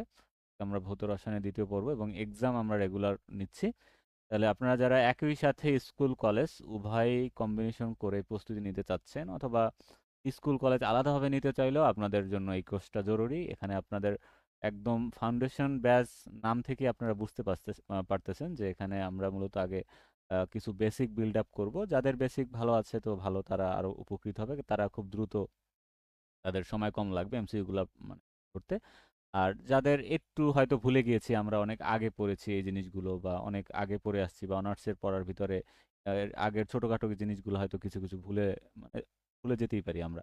তাহলে সেই জিনিসগুলো আবার আমরা যাতে যাতে একবার রিভিশন হয়ে যায়, সেই অনুযায়ী আমরা আগে এইচএসসি বইটা পড়াচ্ছি। তারপর এই ধরনের রেফারেন্স আরো যে বইগুলো আছে, যে তথ্যগুলো সাজানো থাকবে, সব থাকবে প্রয়োজনীয়, এগুলো থেকে দেখাচ্ছি, সাথে আমরা এমসিকিউ প্র্যাকটিস করতেছি। এগুলো এরপরে যখন পূর্ণাঙ্গ সার্কুলার আসবে, সিলেবাস প্রকাশ হবে, তখন আমরা এই সিলেবাসের সাথে আবার কম্বিনেশন করে দিব, যে আমরা কোন ক্লাসে কোন কোন টপিকস পড়িয়েছি, বা কোনগুলো বাকি আছে, এগুলোর জন্য আবার আলাদা ক্লাস নেওয়া হবে। এই তাহলে আপনারা যারা আগ্রহী ভর্তি হয়ে যেতে পারেন। এখানে যে হোয়াটসঅ্যাপ নাম্বার দেওয়া আছে, এই হোয়াটসঅ্যাপ নাম্বারে আপনারা যোগাযোগ করতে পারেন। তাহলে যদি কেউ ক্লাস দেখে, আমাদের আজকের লাইভ ক্লাস যারা গ্রুপ থেকে দেখতেছেন, ক্লাস দেখে যারা আমাকে নক দিবেন, প্রথম 10 জনকে আমরা, বা 5 জনকে আমরা ডিসকাউন্ট কুপন দিতে পারি। আপনারা নক দিবেন, নক দিলে আশা করি জানানো হবে। আচ্ছা ঠিক আছে, এছাড়া আমাদের কারো সিলেবাস দরকার হলে আপনার সিলেবাস নিতে পারেন। নেক্সট 6 তারিখ আমাদের আবার একটা পরীক্ষা আছে, পরীক্ষা পূরণ করতে হলে আপনাকে আগে যুক্ত হয়ে যেতে হবে। আচ্ছা, তাহলে পরবর্তীতে আমরা একটু এমসিকিউটা একটু দেখে আসি, যেখান থেকে আসলে যা যা পড়লাম আমরা আসলে কিভাবে আসলে এমসিকিউটা আসে। আপনারা যারা ফাউন্ডেশন ব্যাচে আছেন, আমি এমসিকিউ টা দিয়ে দেবো। আচ্ছা, তাহলে এখানে এই যে এখানে এখানে কিন্তু এই যে এই প্রথম কোশ্চেনটাই কিন্তু এখানে আমাদের আহ, কি বলছে, কোন ধাতুর একমোল উপাদানের জন্য কি পরিমাণ তড়িৎ প্রয়োজন হবে তার স্ট্যান্ডার্ড ভ্যালু কত আছে। তাহলে এইটা আমরা কিন্তু একটু আগে বলেছিলাম যে ৯৬,৫০০ আসলে হিসাবের সুবিধার্থে ধরা হয়, কিন্তু এর স্ট্যান্ডার্ড মান হলো ৯৬,৪৭৩ অথবা এর আশেপাশে যেটা থাকবে সেটা আপনাকে অ্যান্সার করতে হবে। তাহলে এখানে অপশন দেখে আমাদের কনফিউশন হয়ে যেতে পারে। এখানে অপশনে আছে ৬০০, ৯৫,৬০০, ৯৬,৯০০, ৪৭, এটা তো হবেই না, এটা তো আগেই বাদ। তো ৯৬,৪৮৫, তাহলে কাছাকাছি কোনটা? ৯৬,৪৭৩ আমাদের একুরেট মান, তাহলে এইটার কাছাকাছি এইটা, তাহলে অপশন আমাদের সিলেক্ট করতে হবে বি। এভাবে করে পরীক্ষায় কিছু কিছু অপশন আমাদেরকে নিজে সিলেক্ট, অনেক সময় এরকম দেওয়া থাকবে হুবহু ৯৬,৫০০, তখন আমরা এটাই দেখাবো তখন আর। কিন্তু যখন অপশনে ৫০০ এবং এইটা দেওয়া থাকবে, এই যে ৯৬,৪৭৩, তখন কিন্তু আমরা অবশ্যই আবার এইটাই দেখাবো। তো এটা না থাকলে আমরা ৯৬,৫০০ দেখাবো। এই এভাবে করে আমাদের তড়িৎ পরিমাপের ক্ষুদ্রতম একক কি, এটা কিন্তু আমরা বই থেকে দেখেছিলাম এম্পিয়ার। এই সবগুলো বই থেকেই ম্যাক্সিমাম আসবে, কিছু হয়তো ইউনিক এমসিকিউ থাকতে পারে, এগুলো আপনারা গোলমার্ক করে রাখবেন। তারপর এখানে যে এখানে ফ্যারাডের প্রথম সূত্র অনুসারে বিদ্যুৎ পরিবাহ তড়িৎ পরিবাহ সময়ের গুণফলের কি সমান, কিউ ইকুয়াল টু আইটি। আচ্ছা, এই যে তড়িৎ বিদ্যুৎ শক্তির পরিমাণ তড়িৎ প্রবাহ সময়ের গুণফল, এই তড়িৎ প্রবাহ সময়ের গুণফলের সমান হবে, এই মনে রাখতে হবে আমাদের। তারপর এখানে ১ কুলম্ব চার্জে কতগুলো ইলেকট্রনের চার্জ থাকবে? 6.25 × 10⁻18, আমরা জানি এটা। এটা ওই যে ৯৬,৫০০ দিয়ে ভাগ দিলেই ইলেকট্রনের চার্জকে, এটা তাহলেই আমাদের এই যে ১ কুলম্বে কতটুকু থাকে এটাকে বের, মানে এটাকে কুলম্বে কনভার্ট করতে হবে। 6.24 × 10⁻18 এখানে আছে। ১ ফ্যারাডে বিদ্যুৎ দ্বারা কোন ধাতুর আয়ন ক্যাথোডে অধিক পরিমাণ সঞ্চিত হবে? আচ্ছা, তাহলে এটা একটা গাণিতিক হিসাব। আমরা এখানে ১ ফ্যারাডের ক্ষেত্রে আমরা জানি কিউ ইকুয়াল টু 1 ফ্যারাডে। তারপর এখানে কিছু সূত্র আছে, W equal to M by E. তাহলে পটাশিয়ামের ১ মোল ইলেকট্রন ত্যাগ করতে ১ ফ্যারাডে বিদ্যুৎ লাগে, তাই এটি সর্বোচ্চ পরিমাণ এখানে জমা হবে। এভাবে করে আমরা কনসেপ্ট দিয়ে কিন্তু এগুলা সলভ। ১ ফ্যারাডে বিদ্যুৎ দ্বারা কোন ধাতুর আয়ন ক্যাথোডে অধিক পরিমাণ সঞ্চিত হবে। আচ্ছা, তারপরে এটা একটা সিরিজ আছে, সিরিজটা আমরা দেখব। ওই যে তড়িৎ রাসায়নিক সারি, তারপর তড়িৎ বিশ্লেষণের ফলে জমাকৃত পদার্থের মোট তড়িৎ পরিবাহ সমানুপাতিক, এটা তো আমরা জানি। তারপর এসআই পদ্ধতিতে পরিবাহিত একক কোনটি, একটু আগে আমরা দেখলাম সিমেন্স। তবে আপেক্ষিক পরিবাহিতার সূত্র কোনটি, এগুলো কিন্তু পরীক্ষায় আসবে, এভাবে করে পড়তে হবে আমাদের। সিলভারের এগুলো কিন্তু হুবহু মানটা আসে। পরীক্ষার সময় আমাদের এত হিসাব করার সময় থাকে না, বা অনেক সময় এই মানগুলো ভুলেও যাওয়া লাগতে পারে। তাহলে সেই জন্য আমাদের মনে রাখাটাই সব থেকে বেটার। সিলভারেরটা, কপার, যেগুলো আমরা বই থেকে দেখেছি। ১ মোল ইলেকট্রনের চার্জ কত, ওই যে ফ্যারাডের যত পরিমাণ, ৯৬,৪৭৩। সিজিএস এককে তুল্য পরিবাহিতা কত? তাহলে এখানে পার ওহম সেন্টিমিটার স্কোয়ার, মনে রাখতে হবে। তারপর মোলার পরিবাহিতার সূত্র, এটা বই থেকে কিন্তু বইয়ের এমসিকিউ ছিল, বই থেকে কিন্তু হুবহু এটা উঠাই দিয়েছে। এটা মোলার পরিবাহিতার সূত্র, কাপা ইন্টু ১০০০ বাই সি। আচ্ছা, তারপর সিজিএস পদ্ধতিতে পরিবাহিত এককগুলো, আমি যে বারবার বলতেছি এককগুলো কিন্তু পরীক্ষায় আসবে। তারপর এখানে ক্যাথোডে ১ মোল কপার ধাতু জমা করতে কপার সালফেটের কত ফ্যারাডে বিদ্যুৎ প্রয়োজন হবে? তাহলে এখানে আমাদের ওই যে কপার, এখানে তার কত, চার্জ কত, Cu2 প্লাস, তার এখানে চার্জ সংখ্যা আহ, মানে এখানে 2 ফ্যারাডে, যেটা আমরা একটু আগে দেখলাম। চার্জ সংখ্যা যত হবে, তার বিদ্যুৎ পরিবহন যে বিদ্যুৎ চার্জের পরিমাণ বা বিদ্যুৎ কতটুকু, মানে এখান থেকে ৫ হবে সেটার পরিমাণ, সেটা হবে তার চার্জ সংখ্যা যতটা সেইটার সমান আর কি। তাহলে চার্জ এখানে ২, তাহলে এখানে হবে 2 ফ্যারাডে। আচ্ছা, তারপরে এখানে ১ মোল সিলভার ক্যাথোডে জমা করতে, তাহলে সিলভারের চার্জ হলো ১, তাহলে এখানে হবে ১ ফ্যারাডে। এভাবে করে আমরা। তবে সমযোজী আয়নের বাহিত চার্জের পরিমাণ কত? সমযোজী আয়ন বলতে আমরা বোঝাচ্ছে মূলত চার্জযুক্ত আয়ন, মানে এখানে শুধু ইলেকট্রনের আর কি, এখানে ইলেকট্রন বেশি থাকার কারণে 1.6 × 10⁻19 চার্জ বহন করতে হয়। এই ধরনের কিছু এমসিকিউ আমাদের এখানে বিগত সালের পড়লে আমাদের কিছু ইউনিক কিছু এমসিকিউ এখানে চলে আসবে। সাথে কি হবে, বইয়ের সাথে এটা কম্বিনেশন করলে আমাদের কিন্তু এই জিনিসগুলা। তারপর আমরা তড়িৎ রাসায়নিক সারিটা, তড়িৎ রাসায়নিক সারিটা আমাদের পড়ে ফেলতে, এই সারিটা কিন্তু খুব ইম্পর্টেন্ট। সারিটা দেখে কিন্তু আমরা অনেক এমসিকিউ বা অনেক কোশ্চেন কিন্তু আমরা এটা থেকে আমরা কম্পেয়ার করে অপশন টেস্ট করে বের করে ফেলতে পারবো। আচ্ছা, এটা হলো চার্জ মুক্ত হওয়ার প্রবণতার উপর ভিত্তি করে আয়নসমূহকে সজ্জিত করে সাজানো হয়েছে, তাকে তড়িৎ রাসায়নিক সারি বলা হয়। এই সারিটি বিজারণ বিভবের উচ্চক্রম অনুসারে সাজানো, সহজে বিজারণযোগ্য ক্যাটায়নটি সব থেকে নিচে স্থান পায়, মানে যে ক্যাটায়নটা সব থেকে সহজে বিজারণ হতে পারে সেইটা সব থেকে নিচে। আর এখানে আছে দ্রবণ থেকে কোনো আয়ন চার্জমুক্ত হওয়ার প্রবণতা হলো তার ধাতুর সক্রিয়তার বিপরীত। এই লাইনগুলো এখান থেকে পড়তে হবে। তারপর এখানে কিছু আমরা দেখি, ক্যাটায়নের ক্ষেত্রে সব থেকে উপরে আছে পটাশিয়াম, সব থেকে নিচে আছে এখানে গোল্ড। আচ্ছা, তারপরে এখানে সিলভার আছে, তো এগুলো এগুলো কিন্তু পরীক্ষা আসে।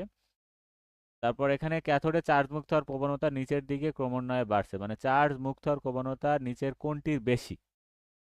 পরীক্ষা যদি এভাবে আসে, তাহলে আমরা দেখবো এই সারির নিচের যেটা সব থেকে নিচে যেটা থাকবে সেটি হবে আমাদের অ্যান্সার। তাহলে অপশন দেখে কিন্তু আমরা বুঝতে পারবো না যে আসলে সবগুলোই তো এখানে চার্জ মুক্ত হয়, কিন্তু এখন কোনটার বেশি কম এইটা বুঝতে হলে আমাদের এই সারিটা মনে রাখতে হবে।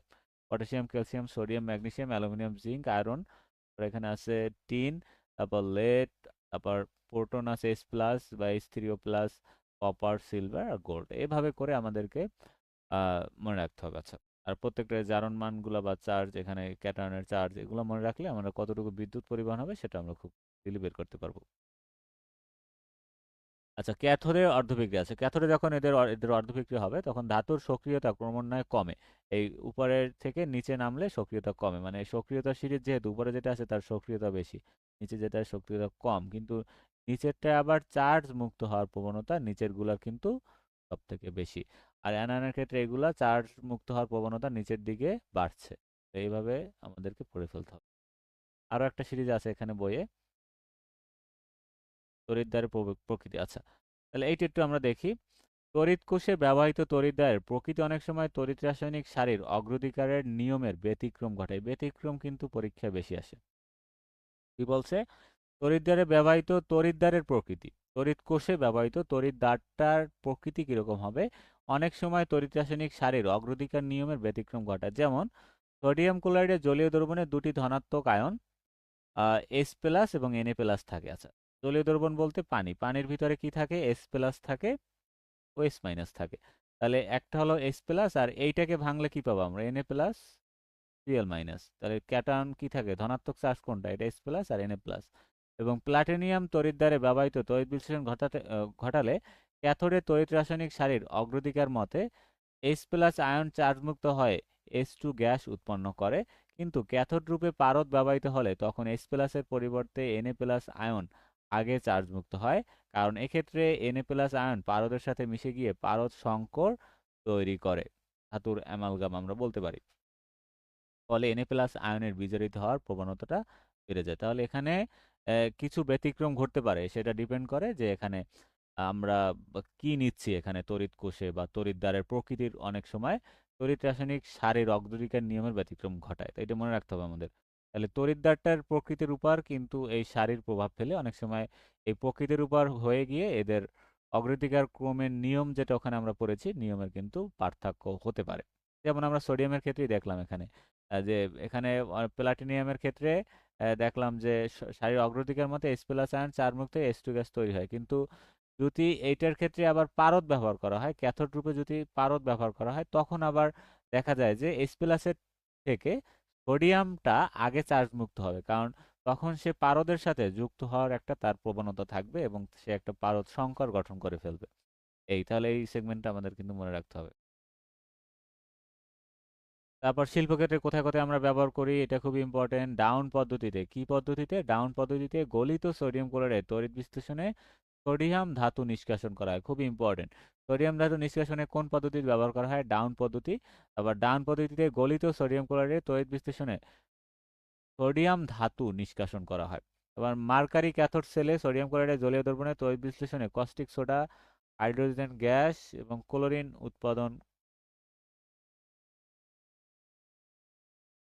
উৎপাদনে ব্যবহার করা হয় আর কি। NaCl দ্রবণে তড়িৎ বিশ্লেষণে সোডিয়াম ক্লোরাইড উৎপাদন করতে ব্যবহার করা হয়। গলিত ক্যালসিয়াম ক্লোরাইড দ্রবণে ম্যাগনেসিয়াম ক্লোরাইডের তড়িৎ বিশ্লেষণে ক্যালসিয়াম ধাতু, ম্যাগনেসিয়াম ধাতু নিষ্কাশনে ব্যবহার করা হয়। এই যে তড়িৎ বিশ্লেষণগুলো আমরা কি কি কাজে ব্যবহার করি? বক্সাইড, অ্যালুমিনিয়ার সংকেত। তারপর এরা অ্যালুমিনিয়া বা বক্সাইড, এরা একটা নাম। তড়িৎ বিশ্লেষণে অ্যালুমিনিয়াম ধাতু নিষ্কাশন করতে পারবে, মানে এই যে ধাতুর আকরিকগুলা বা লবণগুলা থেকে আমরা বিভিন্ন ধাতুকে নিষ্কাশন করতে তড়িৎ বিশ্লেষণ পদ্ধতিটা ব্যবহার। তারপর এখানে খুব ইম্পর্টেন্ট এইটা, তড়িৎ বিশ্লেষণ প্রক্রিয়া ইলেকট্রোপ্লেটিং বা তড়িৎ প্রলেপন, মানে একটা ধাতুর উপর একটা ধাতুর প্রলেপ দেওয়াকে ইলেকট্রোপ্লেটিং বলে। বিভিন্ন ধাতুর উপর নিকেল, ক্রোমিয়ামের প্রলেপ দেওয়া হয়, এই পদ্ধতিকে বলা হয় ইলেকট্রোপ্লেটিং। তাহলে ইলেকট্রোপ্লেটিং মূলত এক ধরনের তড়িৎ বিশ্লেষণ প্রক্রিয়া। আচ্ছা, এটা কিন্তু বিভিন্ন যে স্বর্ণকারের দোকান আছে, এরা কিন্তু বিভিন্ন এই যে ইলেকট্রোপ্লেটিং করে থাকে। বিভিন্ন দেখা যায় যে রূপার উপর স্বর্ণের প্রলেপ দেয়, নিকেলের প্রলেপ দেয়, তারপর প্লাটিনিয়ামের প্রলেপ দেয়। তাহলে এই যে প্রলেপ দেওয়ার প্রসেসটা, এটা কিন্তু এরকম অ্যানোড ক্যাথোড এরকম রেখে কিন্তু তারপর একটার উপর একটা এরকম কিন্তু প্রলেপ দেওয়া হয় বিদ্যুৎ চালনা করে। তারপর দেখা যায় ওইটার থেকে গিয়ে আরেকটার গায়ে গিয়ে জমা হয়। এভাবে করে কিন্তু ইলেকট্রোপ্লেটিংটা হয়। তাহলে এটা কিন্তু তড়িৎ বিশ্লেষণ প্রক্রিয়া। তারপর এখানে আরো কি কি আছে আমরা একটু দেখি। সক্রিয়তা, ধাতুর সক্রিয়তা সিরিজ। এখন আমরা একটু দেখি ধাতুর। তাহলে আমরা ক্যাটায়ন অ্যানায়ন দেখেছিলাম, কিন্তু এটা হলো ধাতুর ক্ষেত্রে সক্রিয়তা সিরিজ। সব থেকে উপরে হলো লিথিয়াম, মনে রাখতে হবে লিথিয়ামকে খুব সহজে চিনতে হবে আমাদের। লিথিয়াম হলো সব থেকে সক্রিয়তা সিরিজ সব থেকে উপরের ধাতু, বিজারণ ক্ষমতা বৃদ্ধি, এটার বিজারণ ক্ষমতা সব থেকে বেশি। পানি থেকে S2 কে প্রতিস্থাপন করতে পারে। এই যে লিথিয়াম থেকে সোডিয়াম পর্যন্ত যারা আছে, পানি থেকে S2 কে সে প্রতিস্থাপন করতে পারে। যেমন লিথিয়াম সাথে পানির বিক্রিয়া ঘটালে পানির ভিতরে যে হাইড্রোক্সিল গ্রুপ ছিল, সেই হাইড্রোক্সিল গ্রুপটা সে সে নিজের ভিতরে নিয়ে আসছে। এখানে পানির ভিতর থেকে হাইড্রোক্সিলটা মানে সরিয়ে সে প্রতিস্থাপন করতে পারছে, হাইড্রোজেনটাকে আলাদা করতে পারছে এখান থেকে। তারপর এখানে বেরিয়াম, তারপর এখানে যারা যারা লিথিয়াম, লিথিয়াম, পটাশিয়াম, বেরিয়াম, তারপর calcium, sodium, magnesium, aluminium, manganese. তাহলে এখানে সিকোয়েন্স অনুযায়ী আমাদের কিন্তু মনে রাখতে হবে।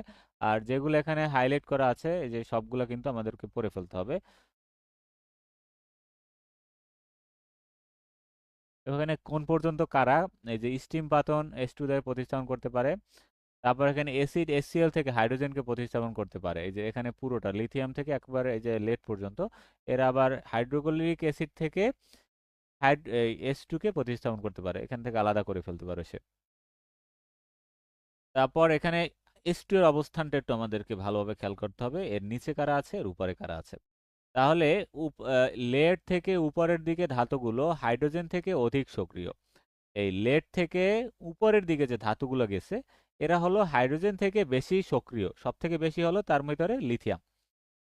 তাই এরা পানি, তারপর হাইড্রোক্লোরিক অ্যাসিড থেকে প্রোটন বা হাইড্রোজেনকে সে কি করতে পারে, প্রতিস্থাপন করতে পারে। মনে রাখতে হবে যেহেতু হাইড্রোজেন থেকে এরা বেশি সক্রিয়, মনে রাখতে হবে। আচ্ছা, হাইড্রোজেনের থেকে নিচে যে ধাতুগুলো আছে, তারা হলো হাইড্রোজেন থেকে কম সক্রিয়। তাই এরা পানি এবং HCl থেকে হাইড্রোজেনকে প্রতিস্থাপন করতে পারে না। তাহলে হাইড্রোজেনের অবস্থানটা আমাদের খুব ভালোভাবে মনে রাখতে হবে, এবং তার নিচে কে কে আছে, কপার, মার্কারি, সিলভার আর গোল্ড। এখানে আহ, এই চারজনকে আমাদের খুব ভালোভাবে মনে রাখতে হবে। এরা কিন্তু তাদের সক্রিয়তা হাইড্রোজেনের থেকেও কম। হাইড্রোজেন কিন্তু এখানে গ্যাস, একটা জিনিস এখানে ইন্টারেস্টিং। হাইড্রোজেন কিন্তু গ্যাস, তারপর এখানে সক্রিয়তার সিরিজে দেখিয়েছে। এর কারণ হলো এই তাই গ্যাসের থেকেও আবার কম সক্রিয় কিছু ধাতু আছে, তাদের এখানে নাম দিয়েছে আর কি। ঠিক আছে, তাহলে হাইড্রোজেনটাকে এই জন্য কিন্তু আলাদা বক্স করে দেখাইছে সক্রিয়তা সিরিজের মাঝখানে। আচ্ছা, তাহলে তার উপরে যেগুলো হাইড্রোজেন থেকে বেশি সক্রিয়, আর নিচে যে চারজন দেখাইছে এটা হলো কম সক্রিয়। এই পদার্থ সক্রিয় দেশে লিথিয়াম হলো সব থেকে সক্রিয় ধাতু, মনে রাখতে হবে। আচ্ছা, গেল আমরা। তারপর এখানে লঘু নাইট্রিক অ্যাসিড দ্রবণ করলে NO গ্যাস। তারপর এখানে এই যে কাদের ধর্মগুলা কি। তারপর রাজ অম্ল, মনে রাখতে হবে। রাজ অম্ল হলো 1:3, এভাবে পরীক্ষা আসে। 1:3 HNO3 আর HCl। মানে এখানে 1 মোল হবে নাইট্রিক অ্যাসিড, আর এখানে হলো 3 মোল হলো হাইড্রোক্লোরিক অ্যাসিড। এদের এই অ্যাসিডের মিশ্রণে স্বর্ণ দ্রবীভূত হয় ক্লোরোওরিক অ্যাসিড, মনে রাখতে হবে। তাহলে এই অ্যাসিডের ভিতরে স্বর্ণ দিলে স্বর্ণটা গলে যায় বা দ্রবীভূত হয়ে যায়, ক্লোরোওরিক অ্যাসিড উৎপন্ন হয়। স্বর্ণের সাথে জাইমান ক্লোরিন পরমাণু যুক্ত হয়ে অরিক ক্লোরাইড উৎপন্ন করে, পরে হাইড্রোক্লোরিক অ্যাসিড যুক্ত হয়ে ক্লোরোওরিক তৈরি করতে পারে। তাহলে এই যে স্বর্ণ দ্রবীভূত করতে যেহেতু এদের এই দ্রবণ ব্যবহার করা হয়, এই জন্য এটার নাম হলো রাজ অম্ল, মনে রাখতে হবে। পরীক্ষা আসবে রাজ অম্ল নিচের কোন জোড়াটি নিচের রাজ অম্ল, এভাবে আসতে পারে। তাহলে এখানে দেখতে হবে নাইট্রিক অ্যাসিড আর হাইড্রোক্লোরিক অ্যাসিড কোনটা আছে সেইটা। এটা অনুপাত কত, 1:3। আর নাইট্রিক অ্যাসিড নিতে হবে 1 মোল, আর হাইড্রোক্লোরিক অ্যাসিড নিতে হবে 3 মোল। খুব ইম্পর্টেন্ট, পরীক্ষা আসছে কিন্তু এটা। আচ্ছা, ঠিক আছে, তাহলে আজকে আমরা এই ক্লাসটা 2টা পর্বে নিব, আমরা শেষ করবো এই অধ্যায়টা। আচ্ছা, তাহলে জারণ অর্ধ বিক্রিয়ার আগ পর্যন্ত আমরা পড়লাম। তাহলে এইটা আবার বিভিন্ন বিক্রিয়া আছে, এটা আমরা পরবর্তী ক্লাসে, বিভিন্ন সেল আছে এখানে, বিভিন্ন লবণ সেতু আছে, ডায়াগ্রাম আছে, একসাথে আমরা ধীরে ধীরে আগাই। তাহলে এই পরবর্তী পার্ট আমরা পরবর্তী ক্লাসে এই যে বিভিন্ন অর্ধবিক্রিয়া অনেক কিছু আছে এখানে, বিভিন্ন সেল এবং এদের বৈশিষ্ট্য, এদের ভিতরের বিক্রিয়াগুলো, তারপর এদের গঠন, এদের ব্যবহার, এই জিনিসগুলো আমাদের কিন্তু খুব ভালোভাবে তাহলে পুরো অধ্যায়টা এখানে হাইলাইট করা, এই অংশটুকু পড়লে আশা করি আমাদের এমসিকিউর জন্য উপকারী হবে।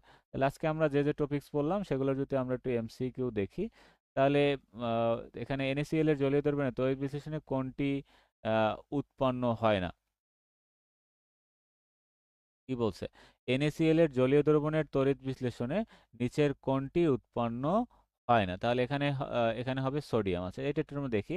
তাহলে এখানে ক্যাথোডে বিক্রিয়া করলে হয় এখানে ক্লোরিন গ্যাস তৈরি হয়, দুইটা Cl মাইনাস আয়ন। আর অ্যানোডে বিক্রিয়া করলে হয় H প্লাস, এখানে হাইড্রোজেন গ্যাস তৈরি হয়। তাহলে দ্রবণে হাইড্রোক্সিল এবং Na প্লাস যুক্ত হয় সোডিয়াম হাইড্রোক্সাইড উৎপন্ন করে। তাহলে NaCl এর জলীয় দ্রবণের তড়িৎ বিশ্লেষণে ক্লোরাইড গ্যাস, তারপর হাইড্রোজেন গ্যাস, সোডিয়াম হাইড্রোক্সাইড উৎপন্ন করে, কিন্তু সোডিয়াম হয় না। তবে এখানে মার্কারি তড়িৎদ্বার হিসেবে ব্যবহার করলে তখন কিন্তু আবার সোডিয়াম তৈরি হয়। তাহলে কোশ্চেনটা কিন্তু খুবই একটা ইম্পর্টেন্ট, দেখলেই কিন্তু আমাদের এই অ্যান্সারটা মনে হবে যে এটা আসলে মানে এটার অ্যান্সার হতে পারে না, কিন্তু এইটি হবে এটি অ্যান্সার। এর কারণ কি? এখানে একটা কথা বলছে যে জলীয় দ্রবণের তড়িৎ বিশ্লেষণে, জলীয় দ্রবণ মানে এটার পানিতে যখন আমরা NaCl কে গলাবো তখন এখানে অ্যানোড ক্যাথোড থাকবে, তাহলে এখানে মূলত কি কি বিক্রিয়া হয়ে কি কি জিনিস তৈরি হবে সেইটা এখানে বলছে যে এখানে কি উৎপন্ন হয় না। তাহলে এখানে আয়ন আয়ন ঠিকই হয়, Na প্লাস আয়ন ঠিকই হয়, কিন্তু পানির ভিতরে যে হাইড্রোক্সিল আয়ন আছে, যেহেতু এখানে জলীয় দ্রবণ বলছে, তাহলে হাইড্রোক্সিল আয়নের সাথে Na প্লাস মিলে সোডিয়াম হাইড্রোক্সাইড তৈরি করে। আর এখানে ক্যাথোডে বিক্রিয়াটা হয়, এখানে ক্লোরিন গ্যাস উড়ে যায়, আর অ্যানোডে এখানে হাইড্রোজেন গ্যাস তৈরি হয়। তাহলে এখানে কি কি পাইলাম আমরা? ক্লোরাইড গ্যাস পেলাম, হাইড্রোজেন পেলাম, আর এখানে আমরা পেলাম সোডিয়াম হাইড্রোক্সাইড, যেটা দ্রবণের ভিতরে থাকবে। এই কিন্তু সোডিয়াম এখানে তৈরি হয় না, সেটা হলো তড়িৎ বিশ্লেষণ। কিন্তু যদি এখানে পারদের তড়িৎদ্বার হয়, সেক্ষেত্রে আবার এখানে সোডিয়াম তৈরি হয়। আচ্ছা, তারপর এখানে এই যে পটেনশিয়াল বিভব সর্বোচ্চ নিচের কোনটি, এটা আমরা এই যে সক্রিয়তা সিরিজ থেকে আমরা বের করতে পারি। অধাতুর বিজারণ পটেনশিয়ালের মান বেশি হয়। আচ্ছা, তারপর আমরা বিজারণ পটেনশিয়াল সব থেকে বেশি, আচ্ছা ফ্লোরিন এখানে, কপার এখানে। তারপর এখানে নিচের কোন অক্সাইডকে হাইড্রোজেন গ্যাস দ্বারা বিজায়িত করা যাবে? Copper oxide. এখানে একটা ছক আছে, এই সক্রিয়তা সিরিজ দিয়ে এগুলো বের করা যায়। তারপর কপার অ্যানোড ব্যবহার করা যায়, কপার সাথে জড়িত ইলেকট্রন বিস্তার করা হলে অ্যানোডে যে বিক্রিয়া, এই যে অ্যানোড ক্যাথোডের যে বিক্রিয়া, কপার সে কি করবে? সে দুইটা ইলেকট্রন এখান থেকে ছেড়ে দিয়ে সে কপার 2+ হবে। এটা দেখলেই বোঝা যাবে এখানে। আচ্ছা, তারপর এখানে বাকি এখানে কি আছে? নাইট্রেট কোনটি নীল হবে? বিগত সালে কোশ্চেনগুলো আমাদের পড়ে ফেলতে হবে। এই যে ধাতুর সক্রিয়তা সিরিজ থেকে আমরা কোশ্চেনগুলো দেখি। তড়িৎ বিশ্লেষণ কোষে ক্যাথোডে সংঘটিত সম্ভব কোনটি? আচ্ছা, এখন ক্যাথোডে কি হয়? সবসময় বিজারণ হয় বা ইলেকট্রন গ্রহণ ঘটে। তাহলে এখানে আমরা যে বিক্রিয়াটা দেখবো যে ইলেকট্রন গ্রহণ ঘটছে, যে পটাশিয়াম প্লাস একটা ইলেকট্রন গ্রহণ করে, সে নিরপেক্ষ এখানে পটাশিয়াম তৈরি। এটা কিন্তু অনেকবার আসছে পরীক্ষায় যে, তাহলে এইটা হলো ক্যাথোডে সংঘটিত বিক্রিয়া। আর বাকিগুলো এখান থেকে কি করছে? সে এখানে এই যে অ্যানোডে ইলেকট্রন ত্যাগ করে এটা ক্লোরিন কি করছে? চার্জ মুক্ত হয়েছে। আবার এখানে কি করছে? তড়িৎ বিশ্লেষণ অ্যানোডে জারণ বিক্রিয়া, তাহলে অ্যানোডে হয় আমাদের জারণ বা ইলেকট্রন ত্যাগ ঘটে। এখানেও ইলেকট্রন ত্যাগ করে এটা হয়েছে, এখানেও ইলেকট্রন ত্যাগ করছে, তাহলে শুধুমাত্র এইটা ইলেকট্রন গ্রহণ করছে, তার মানে এটা হলো ক্যাথোডের বিক্রিয়া। তারপর ধাতুর সক্রিয়তা সিরিজে ক্রম অনুযায়ী নিচের কোনটি সঠিক নয়? এইভাবে কিন্তু সক্রিয়তা সিরিজ থেকে প্রশ্ন আসবে। আচ্ছা, তারপর এখানে লিথিয়ামের প্রমাণ বিজারণ বিভব কত? এটা পরবর্তীতে দেখবো, পরবর্তী ক্লাসে, -3.05। তবে অ্যানোডে সংগঠিত হওয়া সম্ভব, ওই যে অ্যানোডে জারণ বিজারণ দিয়ে আমরা মনে রাখবো। আচ্ছা, ক্যাথোডে কোন বস্তুটি উৎপন্ন হয়? নাইট্রিক অ্যাসিড জলীয় দ্রবণে। তারপরে এখানে আরো কি আছে? একসঙ্গে একাধিক আয়ন থাকলে তড়িৎ বিশ্লেষণের সময় নিচের কোন আয়নটি আগে চার্জ মুক্ত হবে? আচ্ছা, তাহলে এটা হয় পর্যায় তড়িৎ রাসায়নিক সারি দিয়ে আমাদের মনে রাখতে হবে। তাহলে অবস্থান নিচে সে তত, মানে অবস্থান নিচে যত হবে সে তত, ওখানে আমরা ছকে দেখেছিলাম অ্যারো চিহ্ন দিয়ে দেখা, যে নিচে যেগুলা উপর থেকে নিচে যত থাকে চার্জ মুক্ত হওয়ার প্রবণতা তত বাড়বে। তাহলে এখানে হবে অ্যালুমিনিয়াম 3+। এটা দেখবো, বাকিগুলো আমরা মিলিয়ে দেখবো যে এটাগুলো বাকিগুলো উপরে আছে। এই তো এভাবে করে আমরা মেইন বইয়ের সাথে অ্যানালাইসিস করে এমসিকিউ গুলো পড়ে ফেলবো। তারপর এখানে কোন ধাতুটি পানি এবং হাইড্রোক্লোরিক অ্যাসিড থেকে হাইড্রোজেনকে প্রতিস্থাপন করতে পারে না? এটা হলো কপার, মনে রাখতে হবে। সক্রিয় থেকে কপারের অবস্থান হাইড্রোজেনের নিচে, ওই যে আমরা সক্রিয় থেকে দেখেছিলাম না হাইড্রোজেন গ্যাসের নিচে কে কে থাকে, সেই জন্য আমরা এখানে কি কপার কিন্তু এদের থেকে হাইড্রোজেন প্রতিস্থাপন। তারপর প্রশ্নটা কিভাবে আসতেছে আমরা সেটা দেখার জন্য এমসিকিউ গুলো দেখাচ্ছি। কোনটি বিজারণ বিভবের মান সব থেকে বেশি? সক্রিয়তা সিরিজ যে ধাতুর অবস্থান যত নিচে সেই ধাতুর তাহলে এখানে সবই ম্যাক্সিমাম বলতে গেলে সক্রিয়তা সিরিজ দিয়ে প্রশ্ন আসতেছে। তাহলে বিজন বিভব সব থেকে বেশি হয়। সোডিয়াম ক্লোরাইডে জলীয় দ্রবণকে তড়িৎ বিশ্লেষণ করলে উৎপন্ন হয় কি? অ্যানোডে হবে ক্লোরিন আর ক্যাথোডে হবে হাইড্রোজেন। এটা একদম প্রথম কোশ্চেনটা একটু আগে দেখলাম। পানি থেকে হাইড্রোজেন গ্যাসকে সবচেয়ে আগে প্রতিস্থাপন করতে পারে নিচের কোনটি? সেটি হলো বেরিয়াম। আচ্ছা, সেটা ওটা ওই সক্রিয়তা সিরিজের উপর নিচ দেখে আমাদেরকে বের করতে হবে। আচ্ছা, তাহলে এগুলো সক্রিয়তা সিরিজ পারলে আশা করি এগুলো আপনারা দেখে খুব সহজে অ্যানালাইসিস করে যে চার্জ মুক্তর প্রবণতা, এটা আমরা সক্রিয়তা সিরিজের এই যে উপর থেকে নিচের অবস্থান থেকে বের করতে পারি। নিচের কোনটি তড়িৎ বিশ্লেষণ দ্রুত চার্জ মুক্ত হবে? এটা সিলভার। এটা আমরা ওই সক্রিয়তা সিরিজ দেখে আমরা বের করে ফেলতে পারি। এভাবে করে প্রত্যেকটা সক্রিয়তা সিরিজ দেখে আমরা খুব সহজে আমরা এগুলা বের করে ফেলতে পারি। জিঙ্ক সালফেটের সাথে কোন যৌগ যোগ করলে জিঙ্ক পাওয়া যাবে? জিঙ্ক সালফেটের সাথে অ্যালুমিনিয়াম যোগ করলে আহ, কঠিন জিঙ্ক পাওয়া যায় আর কি। এই যে জিঙ্কটা তখন রিপ্লেস হয়ে যায়, এখানে প্রতিস্থাপিত হয়ে যায় জিঙ্কটা ধাতুটা। এই যে এই ধরনের বিক্রিয়া। আচ্ছা, ব্রাইনকে তড়িৎ বিশ্লেষণ করলে কি হতো? ব্রাইন মানে সোডিয়াম ক্লোরাইডের জলীয় দ্রবণ বা মিশ্রণ, একে ব্রাইন বলা হয়। আচ্ছা, ব্রাইনকে তড়িৎ বিশ্লেষণ করলে কি উৎপন্ন হবে? Sodium hydroxide. আমরা প্রথমেই দেখেছি এখানে সোডিয়াম হাইড্রোক্সাইড আর এখানে হাইড্রোজেন গ্যাস এবং Cl2, তিনটা জিনিস তৈরি হয়, মনে রাখতে হবে। নিচের কোনটি সব থেকে শক্তিশালী? একদম সক্রিয়তা সিরিজের উপরে দেখেছিলাম আমরা লিথিয়ামকে, সেই লিথিয়াম কিন্তু পরীক্ষা আসছে। এই যে লিথিয়াম হলো সক্রিয় সিরিজ সব থেকে উপরে। তারপর তামার বিজারণ বিভবের মান কত? 0.34। তামা মানে কি? কপার। কপার বিজারণ বিভব মুখস্থ করে ফেলতে হবে, 0.34 ভোল্ট। সক্রিয় সিরিজের কোনটির অবস্থান উপরে? সিরিজ দেখে আমাদেরকে বের করে ফেলতে হবে। তড়িৎ রাসায়নিক সক্রিয় জিনিসের কোনটি সঠিক? সক্রিয়তার সিরিজ দেখে আমাদেরকে বের করে ফেলতে হবে। এভাবে সক্রিয়তার সিরিজ পড়লে আমরা কিন্তু এখান থেকে খুব সহজেই আমরা এমসিকিউ সলভ করে ফেলতে পারবো। আচ্ছা, ঠিক আছে। তাহলে আজকের ক্লাসটা আমরা এ পর্যন্তই। পরবর্তী ক্লাসে আমরা এই অধ্যায়ের যে বাকি অংশটুকু আমরা পরবর্তী ক্লাসে আমরা দেখাবো ইনশাল্লাহ।